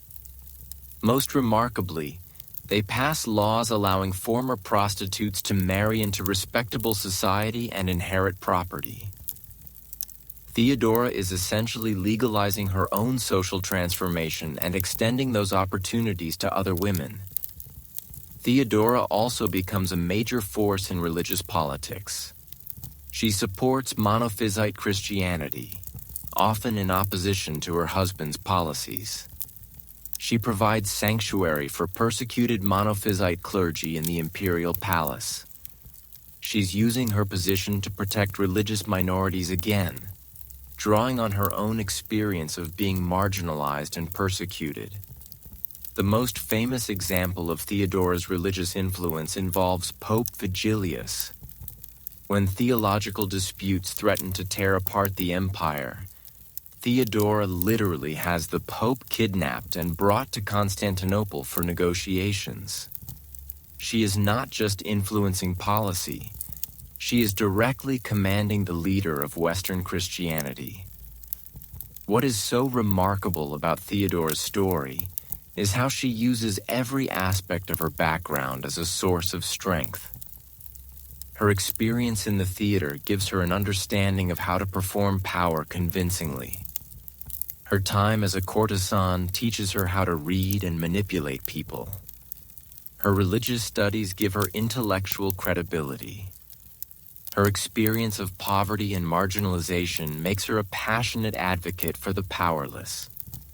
By the time of her death in 548 AD, Theodora has completely transformed both her own life and the Byzantine Empire. The legal code she helped create survived for over 1,000 years. The precedent she sets for powerful empresses influences Byzantine politics for centuries. But here is what is most inspiring about Theodora's story. She proves that your past does not have to determine your future.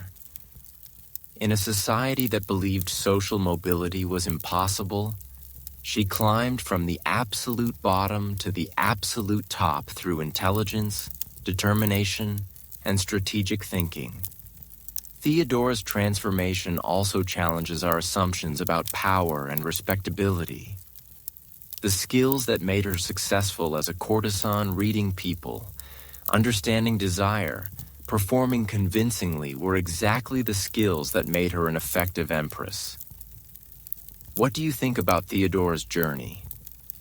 Is she an inspiring example of someone overcoming their circumstances or a cautionary tale about the corrupting influence of power? I am genuinely curious about your perspective. Theodora's story shows us that love affairs can be more than just personal dramas. They can be vehicles for complete social transformation. But not every royal romance leads to positive change. Sometimes love becomes the spark that ignites conflicts lasting for generations. Our journey through love affairs that nearly destroyed kingdoms now takes us to medieval England, where a passionate friendship between a king and his archbishop created a religious and political crisis that would echo through centuries. The relationship between Henry II and Thomas Becket started as the deepest friendship in medieval Europe.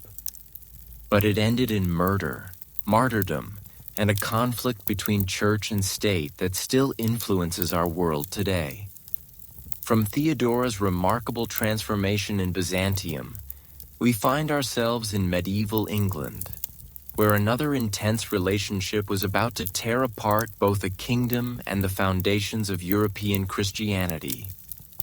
This is not a traditional love story between a man and a woman. This is the tale of the deepest, most passionate friendship in medieval history. One that began with two men who loved each other like brothers and ended with murder in a cathedral. The relationship between King Henry II and Thomas Becket did not just destroy their friendship. It created a conflict between church and state that still shapes our world today. But here is the shocking twist that changes everything about this story. The murder that ended their friendship may have been motivated by something far more intimate and personal than political disagreement. What if the most famous martyrdom in medieval history was actually the result of a lover's quarrel gone catastrophically wrong? Picture England in 1154. Henry II has just become king at age 21, inheriting an empire that stretches from Scotland to the Pyrenees. He is intelligent, energetic, and absolutely determined to centralize power in a kingdom that has been torn apart by civil war. But he needs someone he can trust absolutely to help him rebuild royal authority. Enter Thomas Becket, a merchant's son from London who has worked his way up through sheer brilliance to become one of the most skilled administrators in England. When Henry meets Thomas, it is like finding his missing half. Thomas is everything Henry needs: sophisticated, educated, charming, and completely loyal to the crown. But their relationship goes far deeper than just political alliance. These two men become absolutely inseparable. They eat together, hunt together, travel together. Contemporary chroniclers describe a friendship so intense it scandalizes the medieval court. They share everything: secrets, ambitions, even clothes. Thomas becomes not just Henry's chancellor, but his closest confidant. Here is what makes their bond so fascinating. Thomas essentially becomes Henry's alter ego. Henry is passionate and impulsive. Thomas is calculating and diplomatic. Henry dreams up grand schemes. Thomas figures out how to make them work. They complement each other perfectly. And together they start transforming England into the most efficiently governed kingdom in Europe. But there is something about their relationship that makes the medieval court deeply uncomfortable. The chronicles describe their intimacy in language that is remarkably suggestive for the time. They are constantly together. They finish each other's sentences, and Thomas seems to understand Henry's thoughts before Henry himself does. Thomas also starts living like a king rather than a chancellor. He maintains a household that is more lavish than most nobles, travels with an entourage fit for royalty, and represents England on diplomatic missions with a magnificence that astounds foreign courts. It is as if Henry is sharing not just his power, but his royal identity with Thomas. This arrangement works perfectly until 1162, when Henry makes what seems like a brilliant political move. He appoints Thomas as Archbishop of Canterbury, the highest religious position in England. Henry's reasoning is simple. With his best friend controlling the church, he can finally bring religious authority under royal control. But the moment Thomas becomes archbishop, everything changes. Almost overnight, he transforms from Henry's loyal partner into the church's most uncompromising defender. He starts wearing hair shirts, fasting regularly, and washing the feet of beggars. The sophisticated courtier becomes an ascetic monk practically overnight. Henry is absolutely bewildered by this transformation.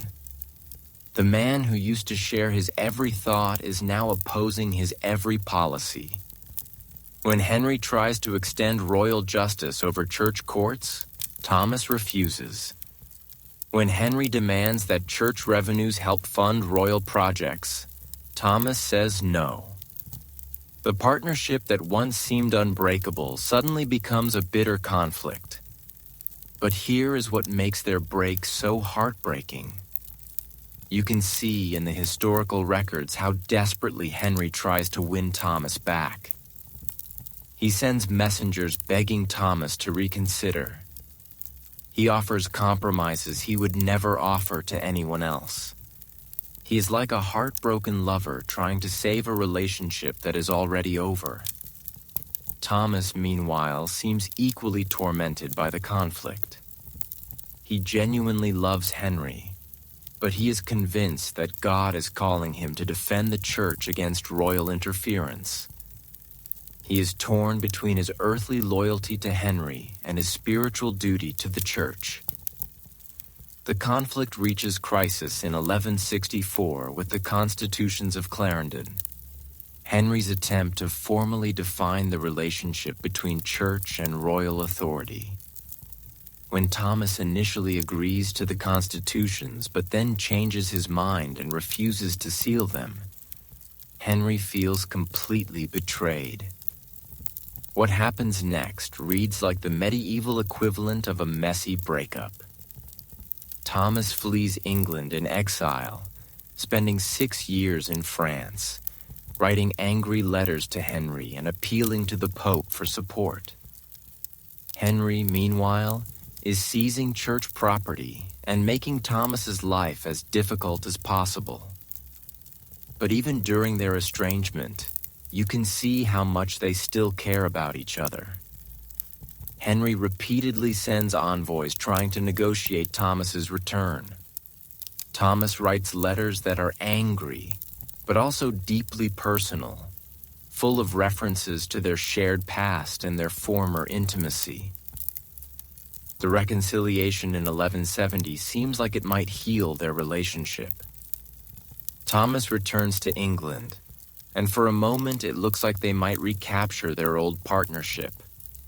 But Thomas immediately starts excommunicating bishops who supported Henry during the exile. He is basically using his spiritual authority to punish Henry's allies. Henry, who has been hoping for reconciliation, explodes in fury. And this is where he speaks the words that will haunt him forever. In front of his court, probably after drinking heavily, Henry shouts something like, "What miserable drones and traitors have I nourished and brought up in my household who let their lord be treated with such shameful contempt by a low-born cleric?" 4 of Henry's knights hear these words and decide to take action. On December 29th, 1170, they ride to Canterbury Cathedral and confront Thomas during evening prayers. What happens next becomes one of the most famous martyrdoms in Christian history. The knights demand that Thomas lift the excommunications. When he refuses, they try to drag him out of the cathedral. Thomas breaks free and runs toward the altar, but the knights catch him and hack him to death with their swords. His brains are scattered across the cathedral floor. But here is the detail that makes this murder so personal and heartbreaking. As Thomas is dying, he reportedly calls out Henry's name. Even in his final moments, he's thinking about the man who was once closer to him than anyone else in the world. The aftermath of Thomas's murder is catastrophic for Henry. Within days, miracles are being reported at Thomas's tomb. The Pope canonizes Thomas as Saint Thomas Becket in 1173. Pilgrims start flocking to Canterbury from across Europe. Henry, instead of solving his conflict with the Church, has created Christianity's newest and most popular martyr. The political consequences are devastating. Henry's enemies use Thomas's martyrdom to paint him as a tyrant who murders holy men. Rebellions break out across his empire. His own sons turn against him, partly inspired by the narrative that their father is a killer of saints. In 1174, Henry is forced to perform one of the most humiliating acts of penance in medieval history. He walks barefoot through Canterbury, allows himself to be whipped by monks, and spends the night praying at Thomas's tomb. The most powerful king in Europe is reduced to begging forgiveness from his former friend's ghost. But the personal cost to Henry goes far beyond political humiliation. Contemporary chronicles describe him as a broken man after Thomas's death. He never again forms a friendship as close as what he had with Thomas. He becomes suspicious, paranoid, and increasingly isolated. The conflict between Henry and Thomas also establishes a precedent that shapes European politics for centuries. The idea that religious authority can legitimately resist secular power becomes a cornerstone of medieval political theory. The murder makes Thomas a symbol of principled resistance to tyranny. What is so tragic about Henry and Thomas's story is how preventable it all was. If Henry had chosen someone else as archbishop, if Thomas had been more willing to compromise, if Henry had controlled his temper that December night, history might have been completely different. But their story also raises fascinating questions about the nature of intense relationships and power. Was their friendship so close that it became psychologically unsustainable when they found themselves on opposite sides? Did Henry's fury come from political frustration or personal betrayal? I am curious what you think. Was Henry and Thomas's relationship just an intense friendship? Or was there something deeper going on that medieval chroniclers could not openly discuss? The level of emotional intensity in their stories certainly seems to go beyond normal political partnerships. The murder of Thomas Becket shows us how personal relationships can have massive historical consequences. But intimate relationships do not always destroy political systems. Sometimes they create them. Our next story takes us to Imperial China, where another love affair between a ruler and someone considered socially inappropriate did not just threaten an empire. It actually brought down one of the greatest dynasties in Chinese history. All because an emperor fell so completely in love with one woman that he forgot how to rule an empire. Across the world, from medieval England's church-state conflicts, an even more catastrophic love story was unfolding in Tang Dynasty China that would make Henry and Thomas's tragedy look like a minor disagreement. This is the tale of Emperor Xuanzong and Yang Guifei, a romance so all-consuming that it literally ended what historians call the golden age of Chinese civilization. But here is the twist that will absolutely stagger you. Yang Guifei was not just any woman. She was originally the emperor's own daughter-in-law. and their forbidden love affair triggered the deadliest rebellion in human history. What if I told you that one woman's beauty was so legendary it caused a war that killed 36 million people? That an emperor's obsession with his son's wife brought down a dynasty that had ruled for nearly 300 years? Welcome to the most expensive midlife crisis in world history, where love literally destroyed a civilization. Step into Chang'an in 745 AD, the largest city in the world with over 1 million inhabitants. The Tang dynasty is at its absolute peak, controlling territory from Korea to Central Asia, commanding trade routes that stretch from Japan to the Mediterranean, and presiding over what historians call the most cosmopolitan society in human history. At the center of this golden age sits Emperor Xuanzong, now 60 years old and one of the most successful rulers in Chinese history. For 3 decades, he has expanded the empire, patronized the arts, and created a period of prosperity that Chinese people still look back on as their civilization's highest achievement. But there is one problem. Xuanzong is getting bored. This is a man who has everything: absolute power, vast wealth, thousands of concubines, palaces that take days to walk through. He has achieved every goal a Chinese emperor could dream of. And that is exactly when Yang Guifei enters his life and changes everything. Yang Guifei is originally Yang Yuhuan, the wife of Prince Shu, one of Xuanzong's sons. She is considered one of the 4 great beauties of Chinese history. But more importantly, she is intelligent, musically gifted, and has a personality that completely captivates the aging emperor. The exact details of how their affair begins are lost to history, but we know that by 745 AD, Xuanzong has become completely obsessed with his daughter-in-law. And here is where the story becomes absolutely scandalous.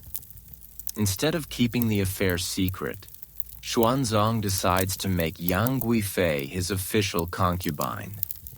This requires some incredible legal gymnastics. First, Yang Guifei has to become a Taoist nun to technically end her marriage to Prince Shu. Then she is given a new identity and formally inducted into the imperial harem. Xuanzong is essentially stealing his son's wife and making it legal through bureaucratic manipulation. But the scandal of the relationship is nothing compared to what Xuanzong does next. He becomes completely obsessed with making Yang Guifei happy.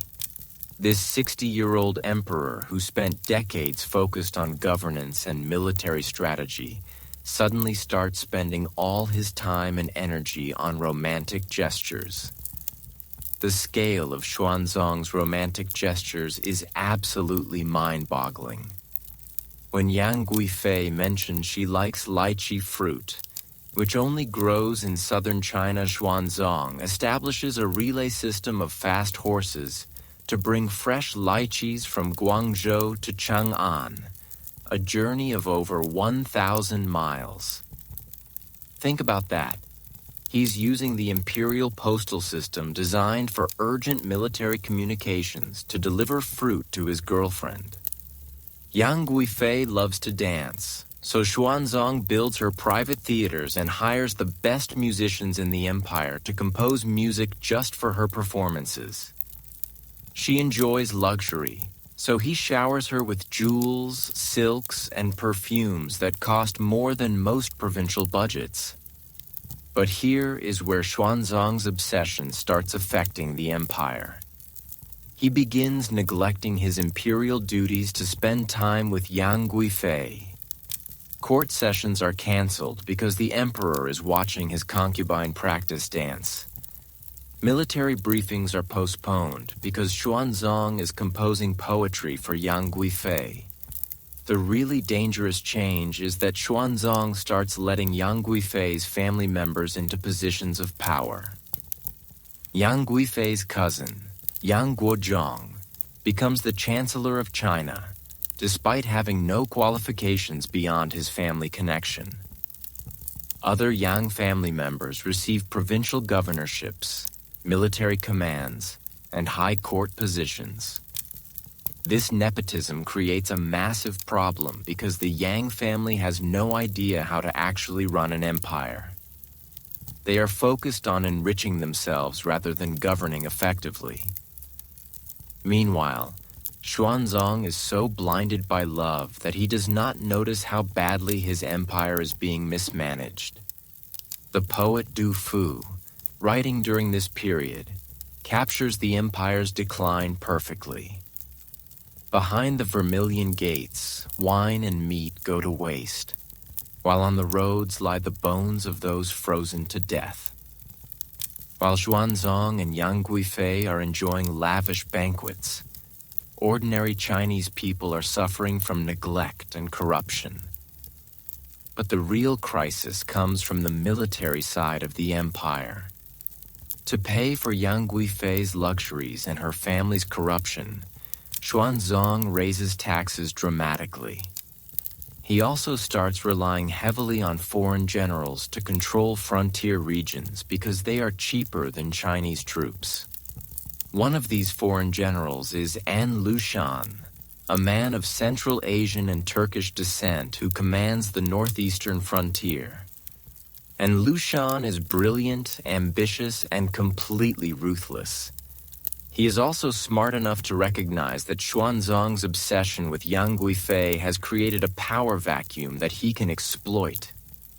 Here is where the story takes a truly bizarre turn. And Lushan starts visiting the capital regularly and somehow convinces Yang Guifei to adopt him as her son. Yes, you read that correctly. The general who is about to rebel against the emperor becomes the adopted son of the emperor's favorite concubine.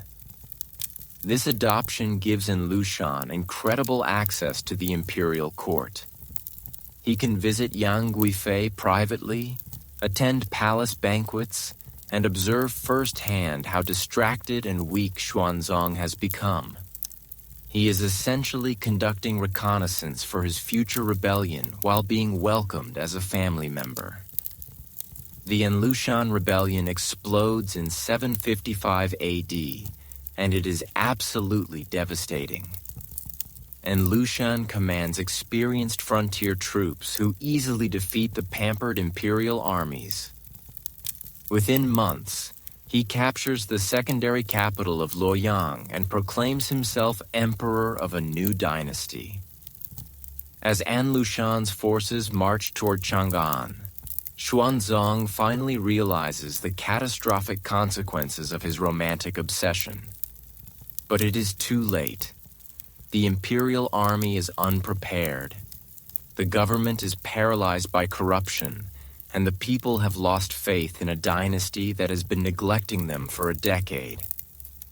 In 756 AD, as rebel forces approach Chang'an, Xuanzong is forced to flee his capital in one of the most humiliating retreats in Chinese history. But here is where the story becomes absolutely heartbreaking. During the retreat, Xuanzong's own imperial guards mutiny and demand that Yang Guifei be executed. The guards blame Yang Guifei for the empire's collapse. They argue that her influence corrupted Xuanzong, that her family's corruption weakened the government, and that her very existence has brought disaster to China. They refuse to continue protecting the emperor unless she dies. Xuanzong is faced with an impossible choice: save the woman he loves, or save his dynasty. In one of the most tragic scenes in Chinese history, he is forced to watch as Yang Guifei is strangled with a silk cord at Maowei Post Station. The great love story that began with lychees and dancing ends with murder and imperial collapse. But Yang Guifei's death does not save the Tang dynasty. The An Lushan rebellion continues for 8 more years, devastating China and killing an estimated 36 million people, roughly 13% of the world's population at the time. Even after the rebellion is finally suppressed, the Tang dynasty never recovers its former power and glory. Xuanzong lives for another 6 years after Yang Guifei's death, but he is essentially a broken man. He abdicates in favor of his son and spends his final years writing poetry about his lost love. The emperor who once ruled the greatest empire on earth becomes a tragic figure mourning a romance that destroyed everything he had built. The story of Xuanzong and Yang Guifei becomes legendary in Chinese culture, inspiring countless poems, operas, and novels. But it also serves as a cautionary tale about the dangers of putting personal passion above public duty. What is particularly tragic about their story is how preventable the disaster was. If Xuanzong had kept his affair private, if he had not promoted Yang Guifei's incompetent relatives, if he had not neglected his imperial duties, the Tang dynasty might have continued its golden age for centuries longer. Their romance raises profound questions about leadership and responsibility. When you hold absolute power, do your personal relationships become inherently political? Can a ruler ever truly separate private happiness from public duty? What do you think? Was Xuanzong's love for Yang Guifei a beautiful romance destroyed by cruel circumstances? Or was it a selfish obsession that cost millions of lives? The answer probably depends on whether you are thinking like a romantic or a historian. The fall of the Tang dynasty shows us how even the greatest civilizations can be brought down by the personal weaknesses of their leaders. But China's imperial system survived this catastrophe and adapted, learning to better balance imperial power with institutional constraints. Meanwhile, on the other side of the world, another empire was developing its own unique approach to managing the relationship between royal power and romantic desire. The Ottoman Empire's harem system was designed to prevent exactly the kind of destructive imperial romance that doomed the Tang. But as we are about to discover, the Ottomans learned that you cannot control love through institutional design, and their own harem intrigues would prove just as politically explosive as any traditional royal romance. The Tang dynasty's collapse taught future empires a harsh lesson about the dangers of uncontrolled imperial romance. So when the Ottoman Empire rose to power centuries later, they thought they had the perfect solution. Create a harem system so sophisticated that it would channel royal desire into political advantage rather than dynastic disaster. But what they actually created was something far more dangerous.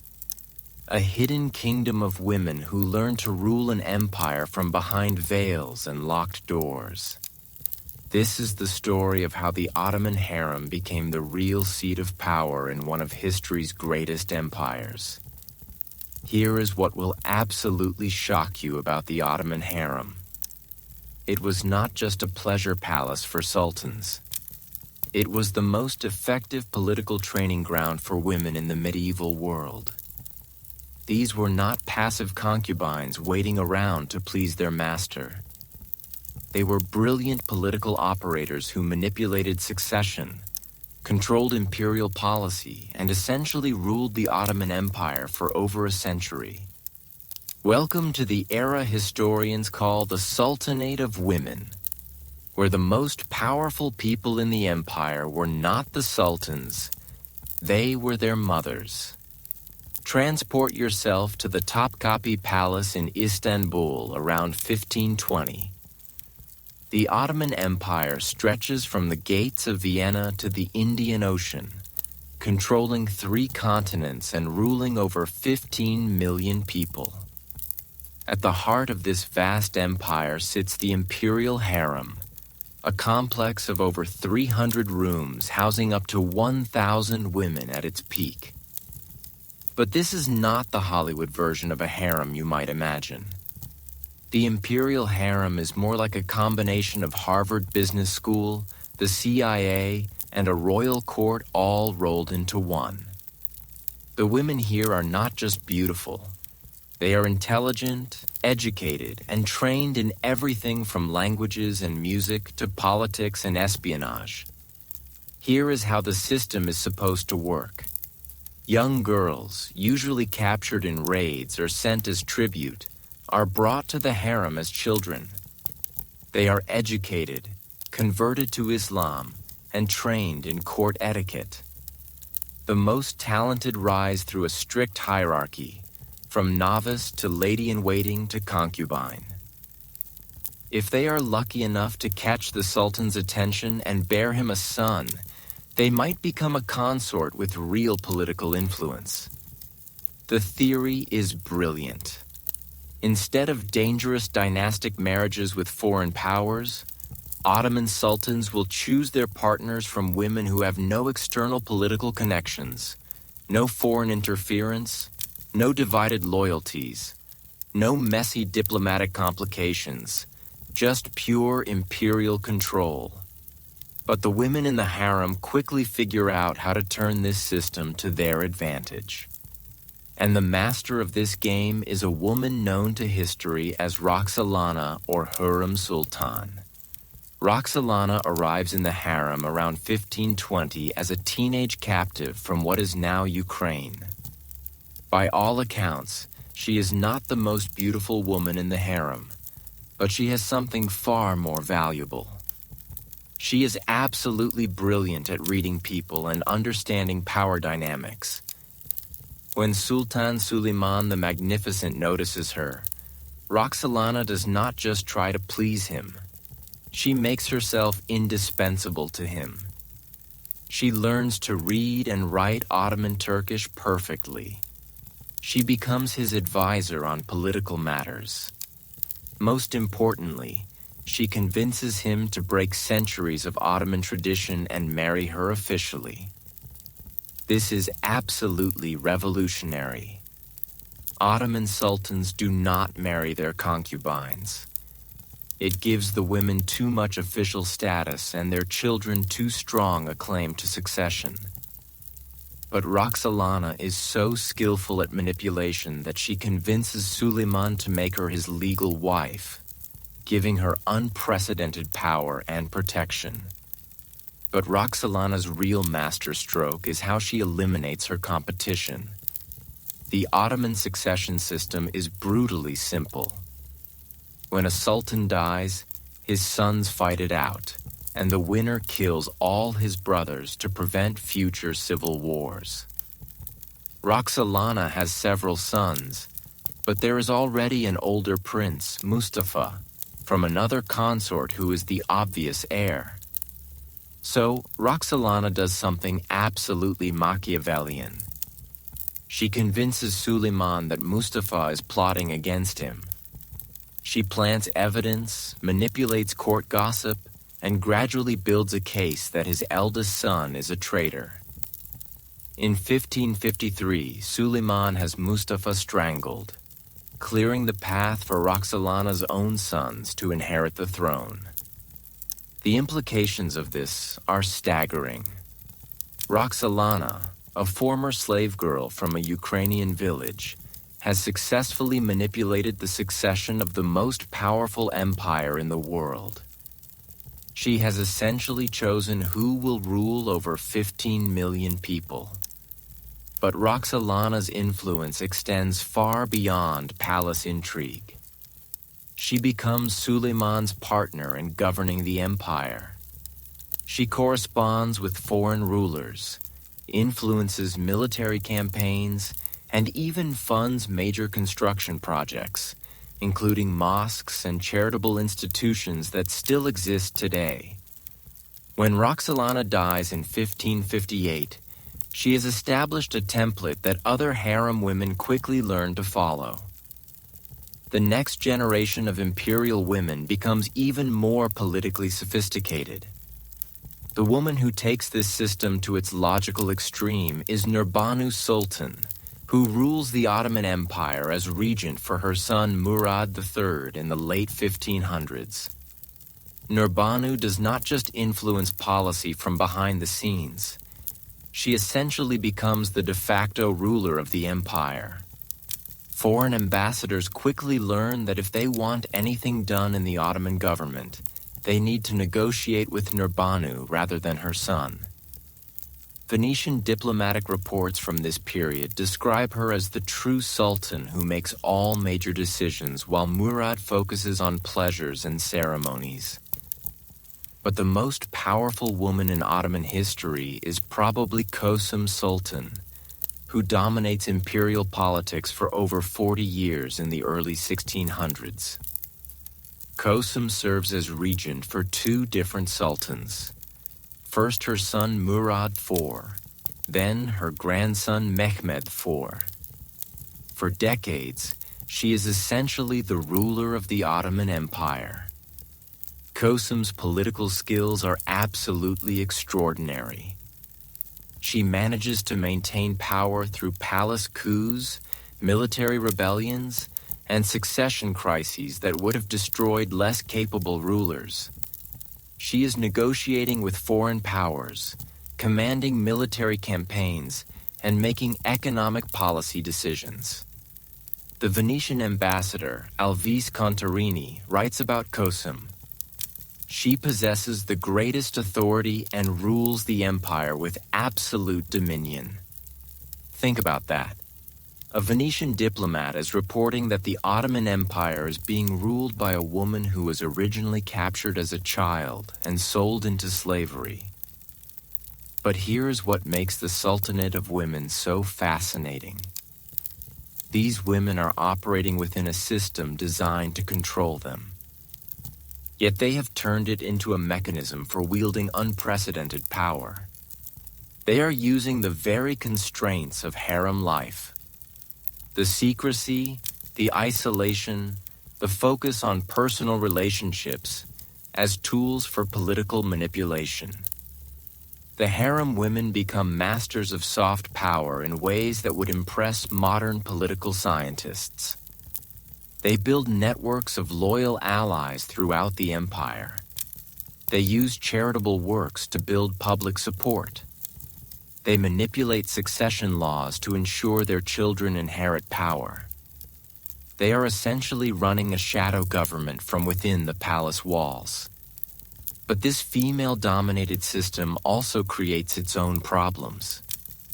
By the mid-1600s, the constant palace intrigue and manipulation of succession has weakened the empire's stability.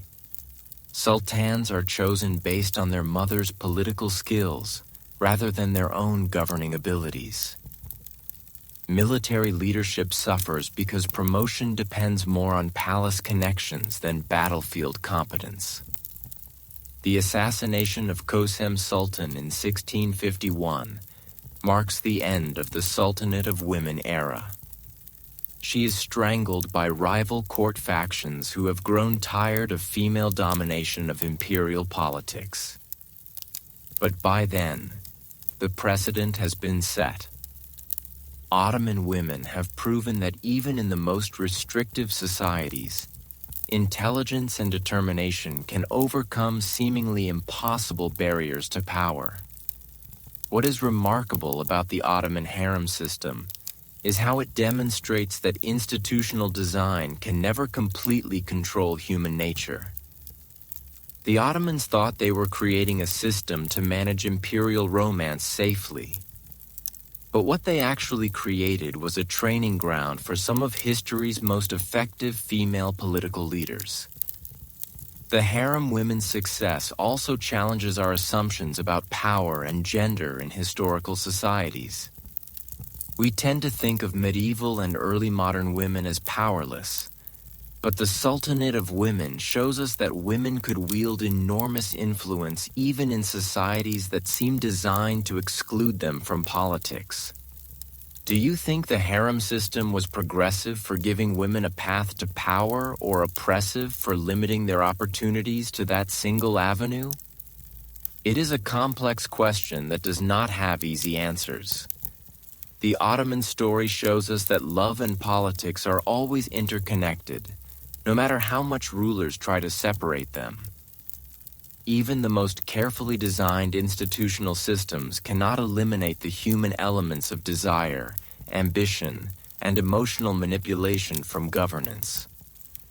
But while the Ottoman women were mastering the art of hidden influence in Istanbul across the Atlantic, a very different kind of political system was taking shape.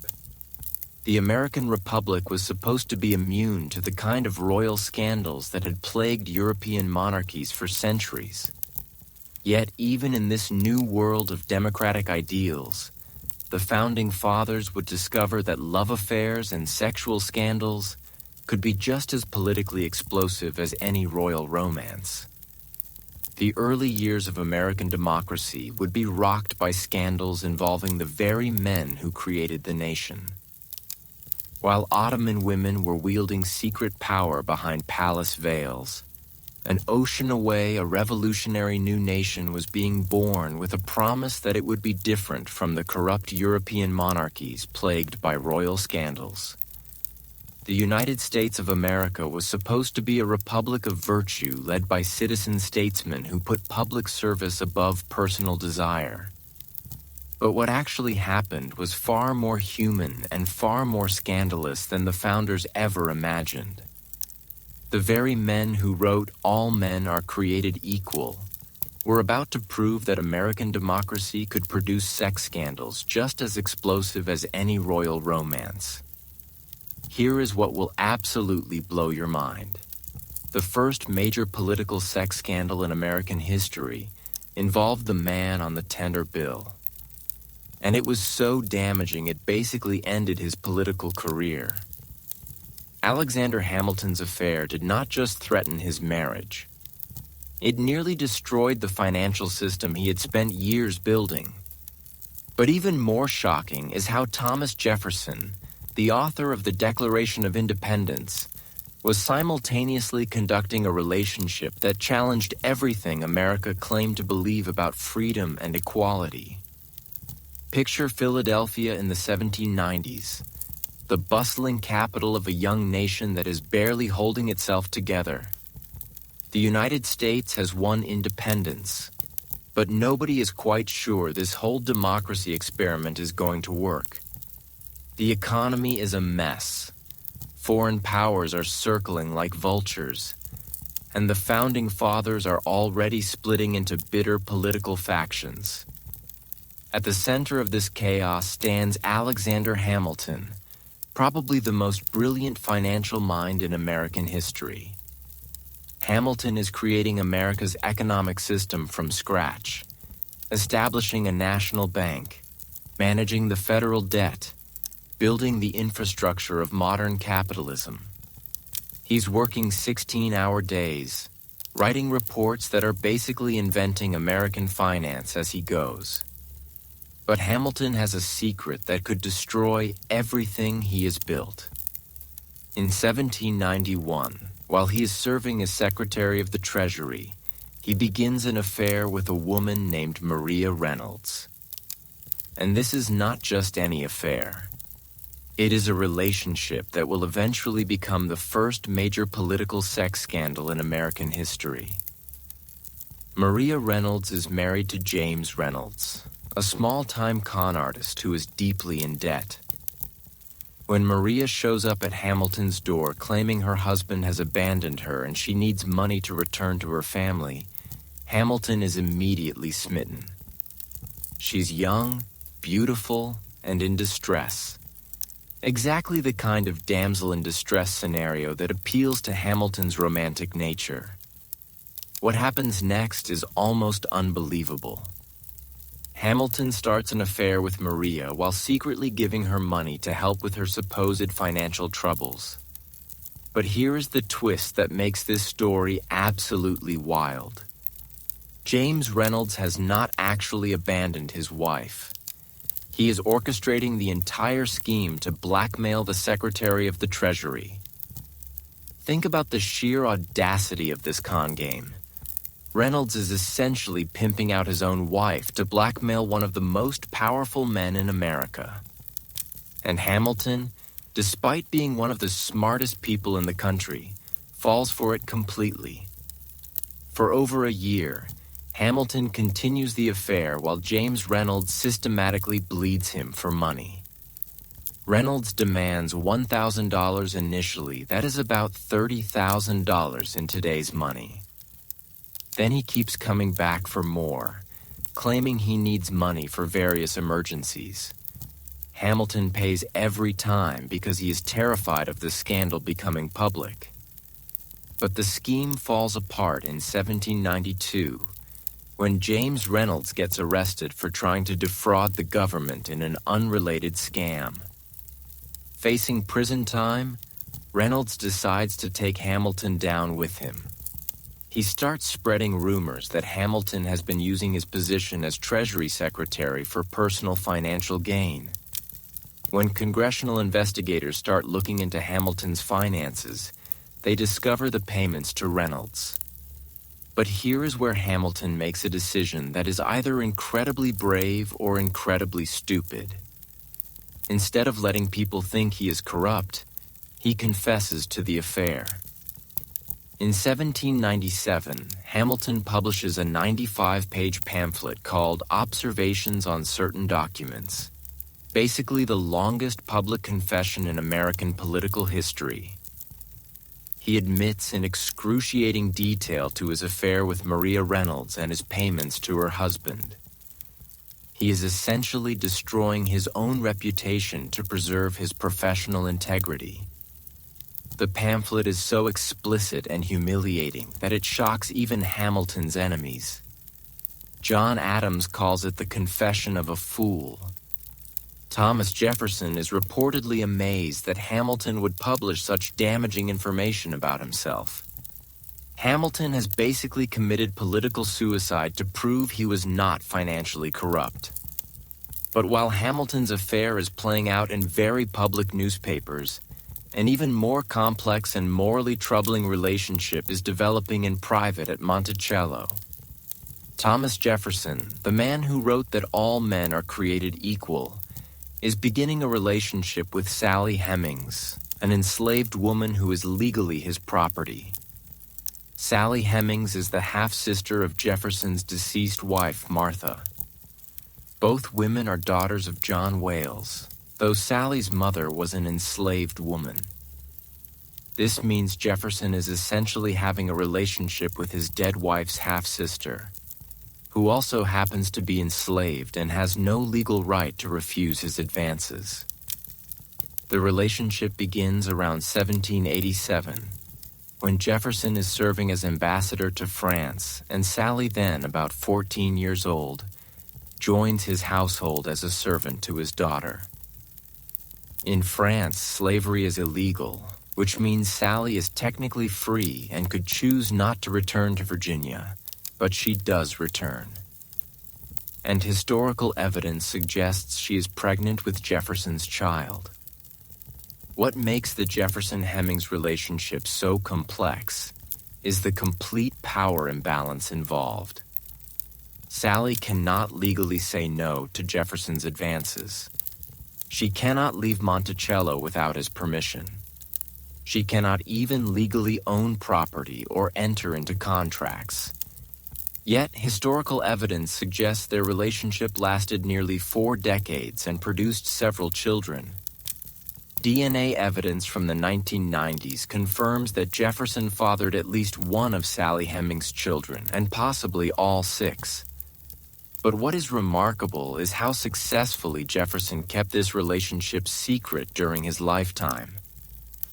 Unlike Hamilton, who confessed his affair publicly, Jefferson never acknowledged his relationship with Sally, and most white Americans had no idea it was happening. The political implications of these scandals are enormous. Hamilton's affair essentially ends his chances of ever becoming president. Despite being one of the most important founders, his political career never recovers from the Maria Reynolds scandal. He remains influential behind the scenes, but he is no longer seen as presidential material. Jefferson's secret relationship, meanwhile, reveals the massive contradictions at the heart of American democracy. Here is a man who writes about natural rights and human equality, while simultaneously owning other human beings and having children with a woman who cannot legally consent to their relationship. But here is what is fascinating about how these scandals play out. They help establish the template for American political sex scandals that we still see today. Hamilton's strategy of getting ahead of the story by confessing publicly becomes a standard approach. Jefferson's strategy of maintaining complete secrecy and never acknowledging uncomfortable truths also becomes a model. The partisan newspaper wars of the 1790s also established precedents for how political opponents use sexual scandals as weapons. Federalist newspapers attacked Jefferson's alleged relationship with Sally Hemings. Republican newspapers mock Hamilton's affair with Maria Reynolds. The founders discover that in a democracy, private behavior inevitably becomes public political ammunition. What is particularly interesting is how these scandals reveal the class and racial dynamics of early America. Hamilton's affair with a white woman becomes a major public scandal that destroys his political career. Jefferson's relationship with an enslaved black woman remains largely hidden and does not seriously damage his political standing during his lifetime. This difference shows how scandal and power intersect with race and class in American society. Relationships that cross certain social boundaries are treated as more politically dangerous than others, regardless of the actual ethical issues involved. The Founding Fathers' romantic troubles also reveal how difficult it is to separate private behavior from public responsibility in a democratic system. Should Hamilton's affair matter if he is doing a good job managing the economy? Should Jefferson's relationship with Sally Hemings affect how we judge his political philosophy? These questions do not have easy answers, but they establish patterns of American political scandal that continue today. We are still debating how much private behavior should matter in public life, how much voters should care about politicians' personal relationships, and whether past actions should disqualify people from future leadership. What do you think? Should private scandals disqualify someone from public office? Or should we judge leaders purely on their professional performance? The Founding Fathers faced these same questions, and their answers helped shape American political culture. The early American Republic proves that even the most idealistic political systems cannot escape the complexities of human nature. Love, desire, power, and scandal are universal human experiences that transcend any particular form of government. But as we have seen throughout our journey tonight, royal and political love affairs do not just create personal drama. They often reveal deeper truths about the societies that produce them. The way different cultures handle romantic scandal tells us as much about their values and power structures as their official laws and institutions. In our final exploration, we will bring this story full circle to the present day, where royal romance continues to captivate global audiences and challenge ancient institutions. The modern British royal family struggles with love, duty, and public expectation carry echoes of every story we have encountered tonight, proving that some human conflicts are truly timeless. The American Founding Fathers thought they had created a system immune to the royal scandals that plagued European monarchies. But as we have seen, human nature does not respect political systems. Yet nowhere is this more evident than in what happened next. How even the most carefully constructed modern monarchy, one that had supposedly learned from centuries of romantic disasters, would find itself facing its greatest existential crisis, not from war or revolution, but from love itself.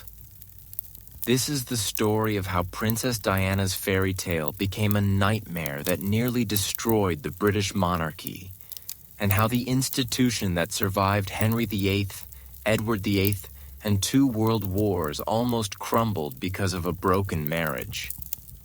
What if I told you that the most watched event in television history was not a moon landing or a Super Bowl, but a wedding that was doomed from the very beginning?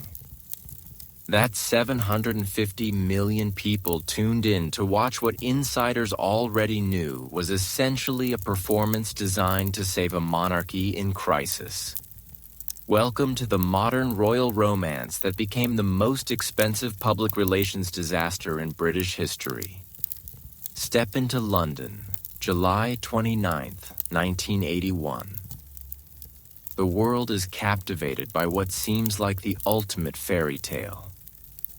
Prince Charles, heir to the British throne, is marrying Lady Diana Spencer, a 20-year-old kindergarten teacher who seems to embody everything the monarchy needs to modernize and reconnect with ordinary people.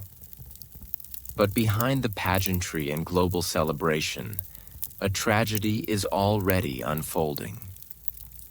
Charles is still in love with Camilla Parker Bowles, a woman he cannot marry because she is divorced. Diana is a teenager who barely knows her future husband and has no idea what she is signing up for. The royal family is essentially arranging a medieval political marriage in the full glare of modern media attention. Here is what makes the Charles and Diana story so devastating. Everyone involved knows it is wrong, but the institution's needs override individual happiness. The monarchy in 1981 is facing a relevance crisis. Queen Elizabeth II is seen as remote and outdated. Charles is viewed as an eccentric intellectual more interested in architecture than people. The royal family desperately needs someone young, beautiful, and relatable to restore their popular appeal. Diana Spencer fits the requirements perfectly. She is aristocratic enough to be suitable, but relatable enough to seem accessible. She is photogenic, charming with children, and completely untainted by scandal. Most importantly, she is young enough to be molded into whatever the institution needs her to become. But what the royal family does not understand is that Diana is not just a pretty face who will smile and wave on command. She is intelligent, emotionally complex, and desperately hungry for the love and attention she never received as a child. She's also entering a marriage where her husband is still psychologically attached to another woman. The warning signs appear almost immediately during their engagement interview. When asked if they are in love, Charles famously responds, "Whatever in love means." Diana looks crushed. Here is a man publicly questioning the concept of love just months before his wedding. It is like watching a car crash in slow motion. But the royal machine is already in motion. The wedding has been planned, the invitation sent, the global media circus arranged. Backing out now would be a disaster for the monarchy's credibility. So they push forward with a ceremony that is essentially a beautiful live broadcast to 750 million people. The early years of the marriage are a masterclass in how institutional pressure can destroy personal relationships. Diana is expected to be the perfect royal wife, beautiful, supportive, and silent. But she is also dealing with bulimia, depression, and the growing realization that her husband does not love her and probably never will. Charles, meanwhile, is trapped between his duty to the institution and his genuine feelings. He tries to be a good husband, but he is emotionally unavailable in ways that drive Diana to desperation. Their marriage becomes a cycle of arguments, reconciliations, and growing mutual resentment. The real crisis begins when Diana stops playing by the royal rules. Instead of suffering in silence like royal wives are supposed to do, she starts reaching out to the media. She develops relationships with journalists who help her tell her side of the story. She uses her charisma and genuine compassion to build a public profile that is independent of the royal family. What Diana discovers is that she has something the royal family desperately needs: the ability to connect with ordinary people in ways that feel authentic and emotionally real. When she hugs AIDS patients at a time when people are afraid to shake their hands. When she walks through minefields to publicize the campaign against landmines. When she holds dying children with genuine tenderness, she's creating a new template for what royalty can be. But this success makes her increasingly dangerous to the traditional monarchy. Diana is proving that you do not need centuries of tradition and elaborate protocols to be effective as a royal figure. You just need to be genuinely compassionate and willing to break down the barriers between the monarchy and the people. The situation explodes in the 1990s when both Charles and Diana start talking publicly about their marriage. Charles admits his affair with Camilla in a 1994 television interview.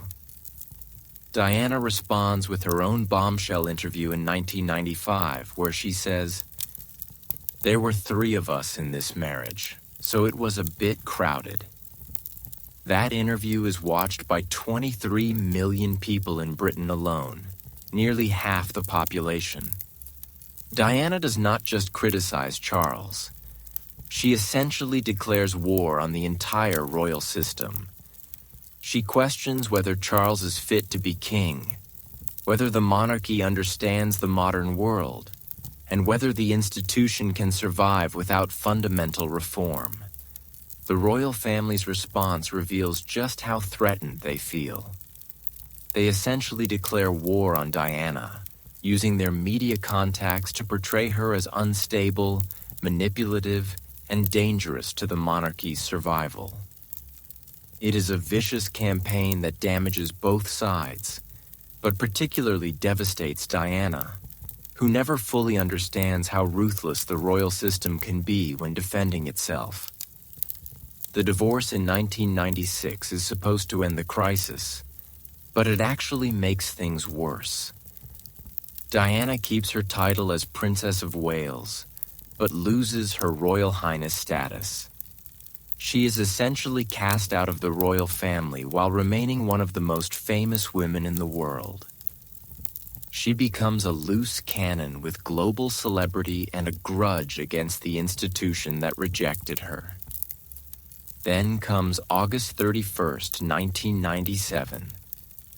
Diana dies in a car crash in Paris while being pursued by paparazzi.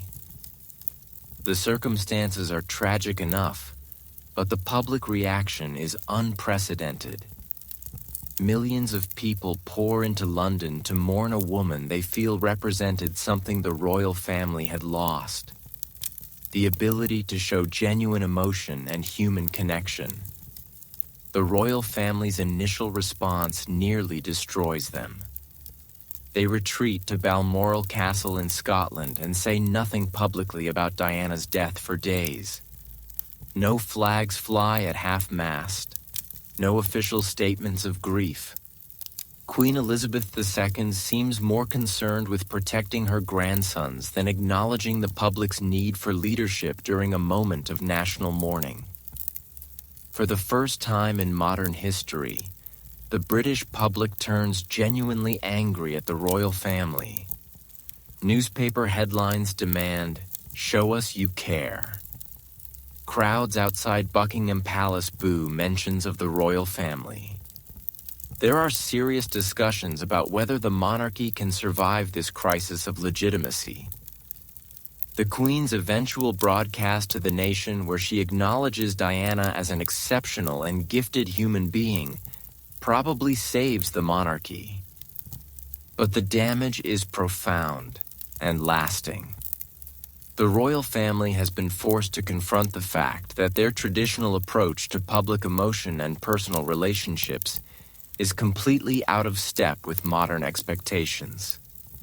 Diana's death also reveals the impossible position that modern royalty occupies.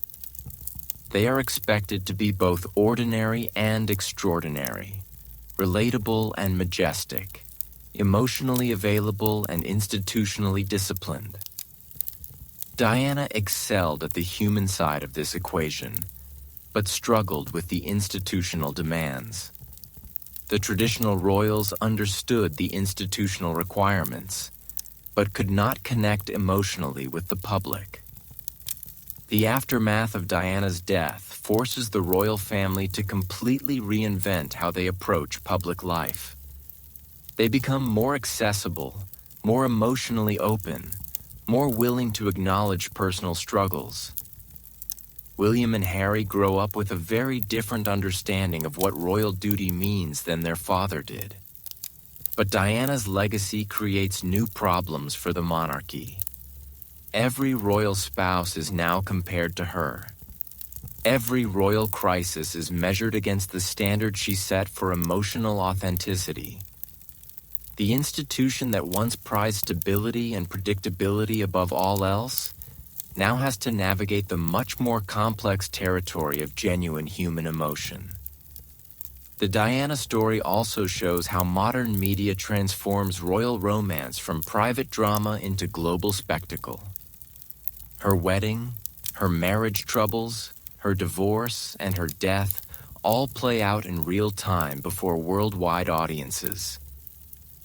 The royal family learns that in the age of 24-hour news cycles and social media, there is no such thing as private royal behavior. What is your take on Diana's impact? Do you think she modernized and improved the royal family? Or did she damage an institution that was better when it maintained more distance from the public? It is a question that still divides people today. Diana's story proves that even the most ancient and traditional institutions have to adapt to changing social expectations about authenticity, emotion, and human connection. The monarchy that emerged from the Diana crisis was fundamentally different from the one that existed before her. But Diana's revolution was just the beginning of the monarchy's modern transformation. The institution that barely survived the Diana crisis would soon face an even more complex challenge. One that would force them to confront not just questions about love and duty, but fundamental issues about race, identity, and what it means to be British in the 21st century. The arrival of Meghan Markle would create controversies that make Diana's battles with the palace look like gentle disagreements. If the royal family thought they had learned to navigate modern romance after the Diana crisis, they were about to discover that the 21st century had entirely new challenges in store. When Prince Harry fell in love with Meghan Markle, it was not just another royal romance. It was a collision between an ancient institution and modern conversations about race, identity, and social justice that would create the monarchy's biggest existential crisis since the abdication of Edward VIII. This is the story of how love once again threatened to topple a kingdom. But this time, the battle was not just about personal happiness. It was about the very soul of the British Empire's legacy. Here is what makes the Harry and Meghan story so explosive. It is not just a romance that challenged royal tradition. It is a love affair that forced Britain to confront uncomfortable truths about racism, mental health, and institutional change that the country was not ready to face. When Meghan Markle married into the royal family, she did not just bring Hollywood glamour to Buckingham Palace. She brought questions about diversity and inclusion that threaten the very foundations of how the monarchy understands itself. Rewind to 2016, when Prince Harry meets Meghan Markle on a blind date arranged by a mutual friend. Harry is 32, a military veteran who spent years struggling to find his place in the royal system after serving 2 tours in Afghanistan. He is the spare heir who has watched his brother William prepare for kingship while he is expected to play a supporting role for the rest of his life. Meghan is a 35-year-old American actress who has built a successful career on the TV show Suits. But more importantly, she is biracial, divorced, and has spent years using her platform to advocate for women's rights and social justice causes. She represents everything the royal family has traditionally avoided. She is outspoken, politically engaged, and comes from a very different world than the aristocratic circles where royals usually find their spouses. Their early relationship seems like a genuine love story. Harry is captivated by Meghan's intelligence, her passion for humanitarian causes, and her ability to be completely natural and unimpressed by his royal status. For Meghan, Harry represents not just romantic love, but the possibility of using royal influence to amplify the causes she cares about. But from the very beginning, there are warning signs that this relationship will be different from previous royal romances. The British tabloid press immediately focuses on Meghan's race, her family background, and her previous marriage in ways that feel uncomfortably reminiscent of how they covered Diana, but with added layers of racial and cultural prejudice. Headlines appear describing Meghan as Harry's exotic girlfriend and straight out of Compton, even though she actually grew up in a middle-class neighborhood in Los Angeles. The coverage has undertones that feel racially charged in ways that would be unthinkable if she were a white American actress. Harry recognizes the danger immediately. In an unprecedented move for a royal, he releases a public statement in November 2016 condemning the racial undertones in media coverage of Meghan. It is the first time a member of the royal family has explicitly called out racism in the press, and it signals that this relationship will challenge the monarchy's traditional approach to media management. When their engagement is announced in November 2017, it seems like a moment of genuine progress for the royal family. Here is an institution that once ruled over a global empire, finally embracing a woman who represents the diversity of the modern Commonwealth. The engagement interview is charming. The couple seems genuinely in love, and there is hope that Meghan might bring the kind of modernizing influence that the monarchy needs. The wedding in May 2018 becomes a celebration of multiculturalism that feels revolutionary for the royal family. An African-American bishop delivers a passionate sermon about love. A gospel choir sings, "Stand by Me." Meghan's mother, Doria Ragland, sits alone with dignity on the bride's side, while the groom's side is filled with European royalty. It is a visual representation of how the monarchy might evolve to reflect the diversity of modern Britain. For a moment, it seems like the royal family has successfully managed the transition to a more inclusive future. Meghan's popularity is sky high, particularly among younger and more diverse audiences.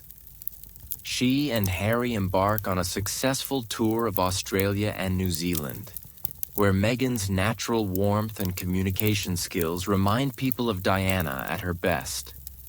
But behind the scenes, cracks are already appearing.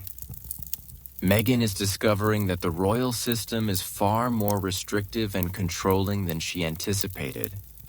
Simple things like closing her own car door or wearing certain colors become subjects of intense scrutiny and criticism. Her Hollywood background, which initially seemed like an asset, becomes a liability as she is criticized for being too American and too comfortable in the spotlight. More seriously, Meghan starts experiencing what she later describes as suicidal thoughts. The combination of intense media scrutiny, social media harassment, and the isolation of royal life proves overwhelming. When she reaches out for help from the royal institution, she is told that getting mental health treatment would be bad for the family's image. This is where the Harry and Meghan story becomes a devastating indictment of how the royal family has failed to learn from the Diana tragedy. Here is another young woman struggling with mental health issues in the royal system, and the institution's response is essentially the same. Protect the image. Ignore the human cost. Harry, who has spent his entire adult life dealing with his own mental health struggles related to his mother's death, watches his wife suffering in ways that are painfully familiar. But unlike his father's generation, Harry refuses to prioritize institutional needs over personal well-being. The situation reaches crisis point in early 2020, when Harry and Meghan announce they want to step back from their roles as senior royals. They propose a half-in, half-out arrangement where they will continue some royal duties while also pursuing financial independence and living part-time outside Britain. The royal family's response is swift and brutal. Queen Elizabeth II essentially gives them an ultimatum. You are either fully in or fully out. There is no middle ground. Harry and Meghan choose to leave entirely, giving up their royal titles, their official roles, and their financial support from the family. But the real explosion comes in March 2021 with their interview with Oprah Winfrey, watched by over 17 million people in the US and 11 million in the UK. It is the most damaging royal interview since Diana's 1995 bombshell. Meghan's revelations are devastating. She describes feeling suicidal and being denied help. She reveals that members of the royal family expressed concerns about how dark their unborn son's skin might be. She portrays the institution as cold, racist, and completely unwilling to protect her from harassment and abuse. Harry's contributions to the interview are equally damaging. He describes feeling trapped by the royal system, cut off financially by his family, and abandoned by his father, Prince Charles. He draws explicit parallels between Meghan's treatment and his mother's experiences, suggesting that the royal family has learned nothing from Diana's death. The interview's impact is seismic. In America, it is seen as confirmation that the British royal family is a racist institution that drove out a woman of color who was trying to modernize it. In Britain, reactions are more divided, but polling shows significant damage to the royal family's reputation, particularly among younger people. The controversy raises fundamental questions about the monarchy's future. Can an institution that was literally built on empire and colonialism ever truly embrace diversity and inclusion? Is it possible to reform a system that depends on hereditary privilege and social hierarchy? Or are the contradictions too fundamental to resolve? What makes the Harry and Meghan story so compelling is how it brings together every theme we have explored in our journey through royal love affairs. Like Edward VIII, Harry chooses love over duty, but his decision is framed in terms of mental health and racial justice rather than simple romance. Like Diana, Meghan uses media interviews to challenge the royal family's narrative, but she is operating in an era of social media where her message can reach global audiences instantly. The story also reveals how much society has changed since previous royal crises. Issues that might have been ignored or covered up in earlier eras, racism, mental health, institutional accountability, are now central to public discourse. The royal family is being held to standards of transparency and inclusivity that would have been unimaginable in previous centuries. Harry and Meghan's decision to leave the royal family represents something unprecedented. A successful escape from the royal system by people who are willing to sacrifice enormous privilege for personal autonomy and principles. Unlike previous royal rebels who were destroyed by their conflicts with the institution, Harry and Meghan have built independent lives and platforms that give them continuing influence. Their story also demonstrates how royal romance in the social media age operates under completely different rules than in the past. Every gesture, outfit choice, and public appearance become subject to instant global commentary. The 24-hour news cycle and social media harassment create pressures that no previous generation of royals had to navigate. Do you think Harry and Meghan were right to leave the royal family? Or should they have stayed and tried to reform it from within? It is a question that divides people along generational and cultural lines, and there are legitimate arguments on both sides. The Harry and Meghan controversy shows us that even in the 21st century, love affairs can still threaten ancient institutions. But the nature of those threats has evolved. It is no longer just about personal scandal or dynastic succession. Modern royal romance has become a battleground for larger questions about justice, equality, and institutional change. As we reach the end of our journey through love affairs that nearly destroyed kingdoms, Harry and Meghan's story brings us full circle to where we began with questions about whether love and institutional duty can ever truly coexist, and what happens when they cannot. Their tale proves that some human conflicts are indeed timeless, even as the specific contexts continue to evolve with each generation. As we reach the end of our extraordinary journey through centuries of royal romance from ancient Egypt to modern Britain, one truth emerges with crystal clarity. Love has always been the most powerful force capable of toppling kingdoms, reshaping empires, and rewriting the course of human history. But perhaps the most remarkable lesson from these tales is not about the destructive power of forbidden love. It is about how these intimate human dramas reveal the eternal tensions between personal happiness and public duty, between individual desire and institutional survival. Think about the incredible tapestry we have woven together tonight. We began with Edward VIII, who gave up the British Empire for an American divorcee and discovered that his great romance might have been more complicated than the fairy tale version we have been told. We traveled back to ancient Egypt, where Cleopatra used love as the ultimate weapon of war, seducing Julius Caesar and Mark Antony not just for passion but for the survival of her kingdom. We witnessed Marie Antoinette's destruction by rumors and fake news that feel remarkably modern in their viciousness, proving that propaganda about royal love affairs has been toppling governments for centuries.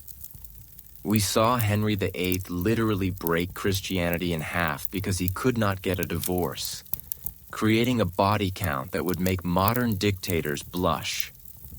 From the mysterious death of Rasputin in frozen Russian rivers to Elizabeth I's brilliant manipulation of marriage negotiations.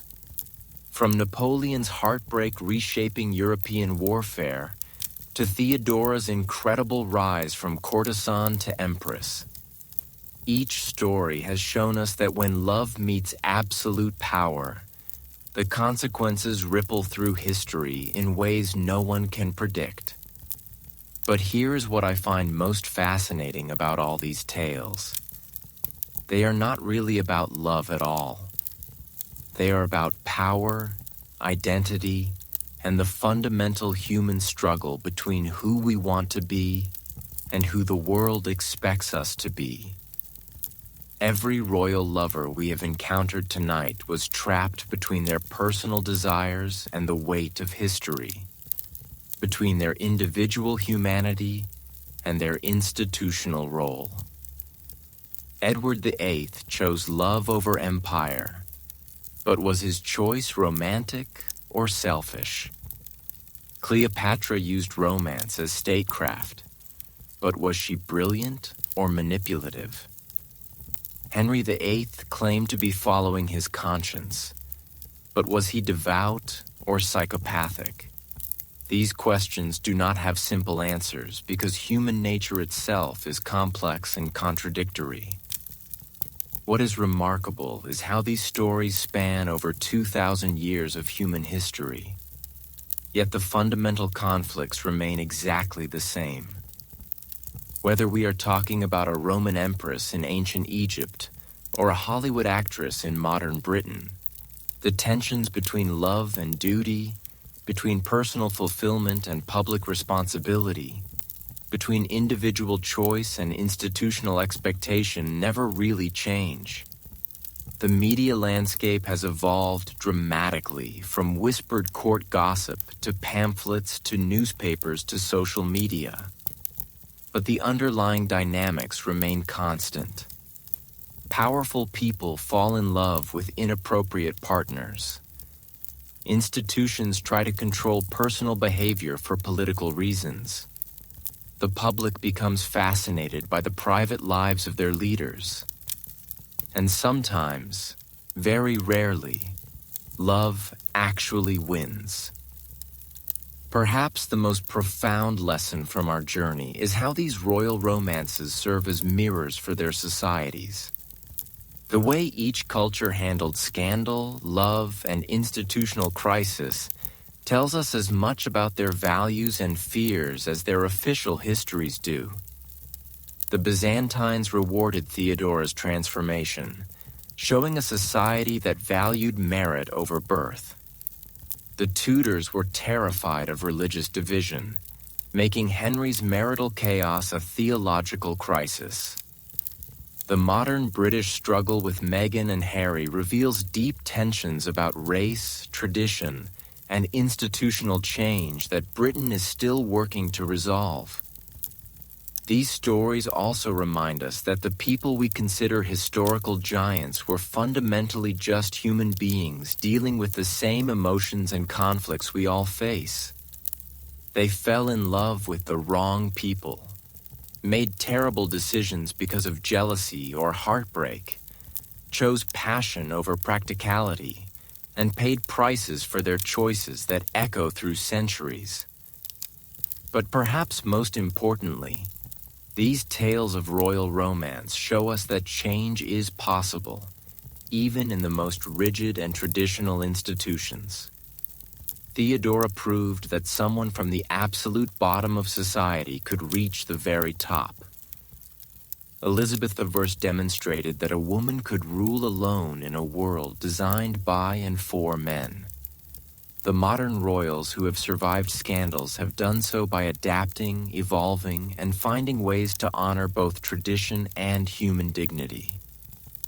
As we think about these stories in our own time, when institutions everywhere are being challenged to become more inclusive, transparent, and responsive to human needs, the lessons from royal romance feel remarkably relevant. The tension between institutional stability and personal authenticity is not just a royal problem.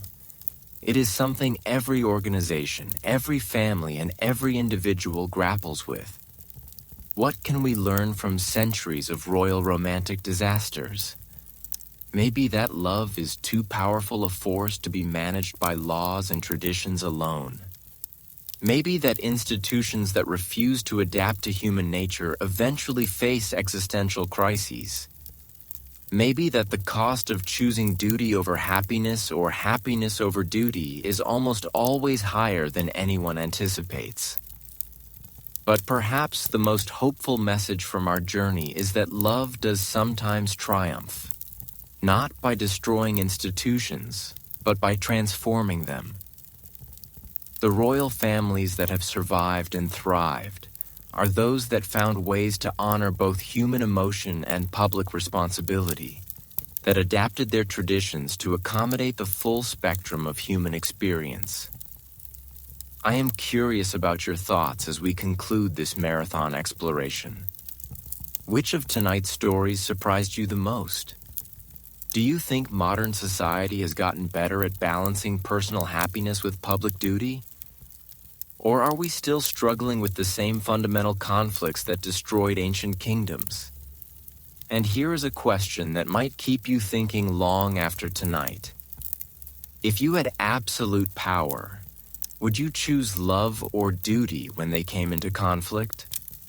It is easy to judge these historical figures from the comfort of our modern lives, but their dilemmas were real. Their stakes were enormous, and their choices shape the world we live in today. As we drift off to sleep tonight, let these stories remind us that every great historical moment was shaped by individual human beings making deeply personal choices about love, loyalty, and identity. The kingdoms may rise and fall. The empires may crumble to dust. But the human heart remains constant across centuries. Passionate, stubborn, sometimes wise, often foolish, and always, always capable of changing the world in ways no one sees coming. Thank you for joining me on this incredible journey through love affairs that nearly destroyed kingdoms. Your attention and curiosity have made these ancient stories feel alive and relevant again. The tales we have shared tonight prove that history is not just about dates and battles. It is about real people facing impossible choices, falling in love at the worst possible moments, and discovering that sometimes the most personal decisions have the most profound historical consequences. Sweet dreams. And remember, tomorrow night we will explore an entirely new chapter of history's most fascinating secrets. Until then, let these stories of love, power, and human nature carry you into peaceful sleep, knowing that the greatest adventures are often found not in distant lands, but in the eternal complexities of the human heart.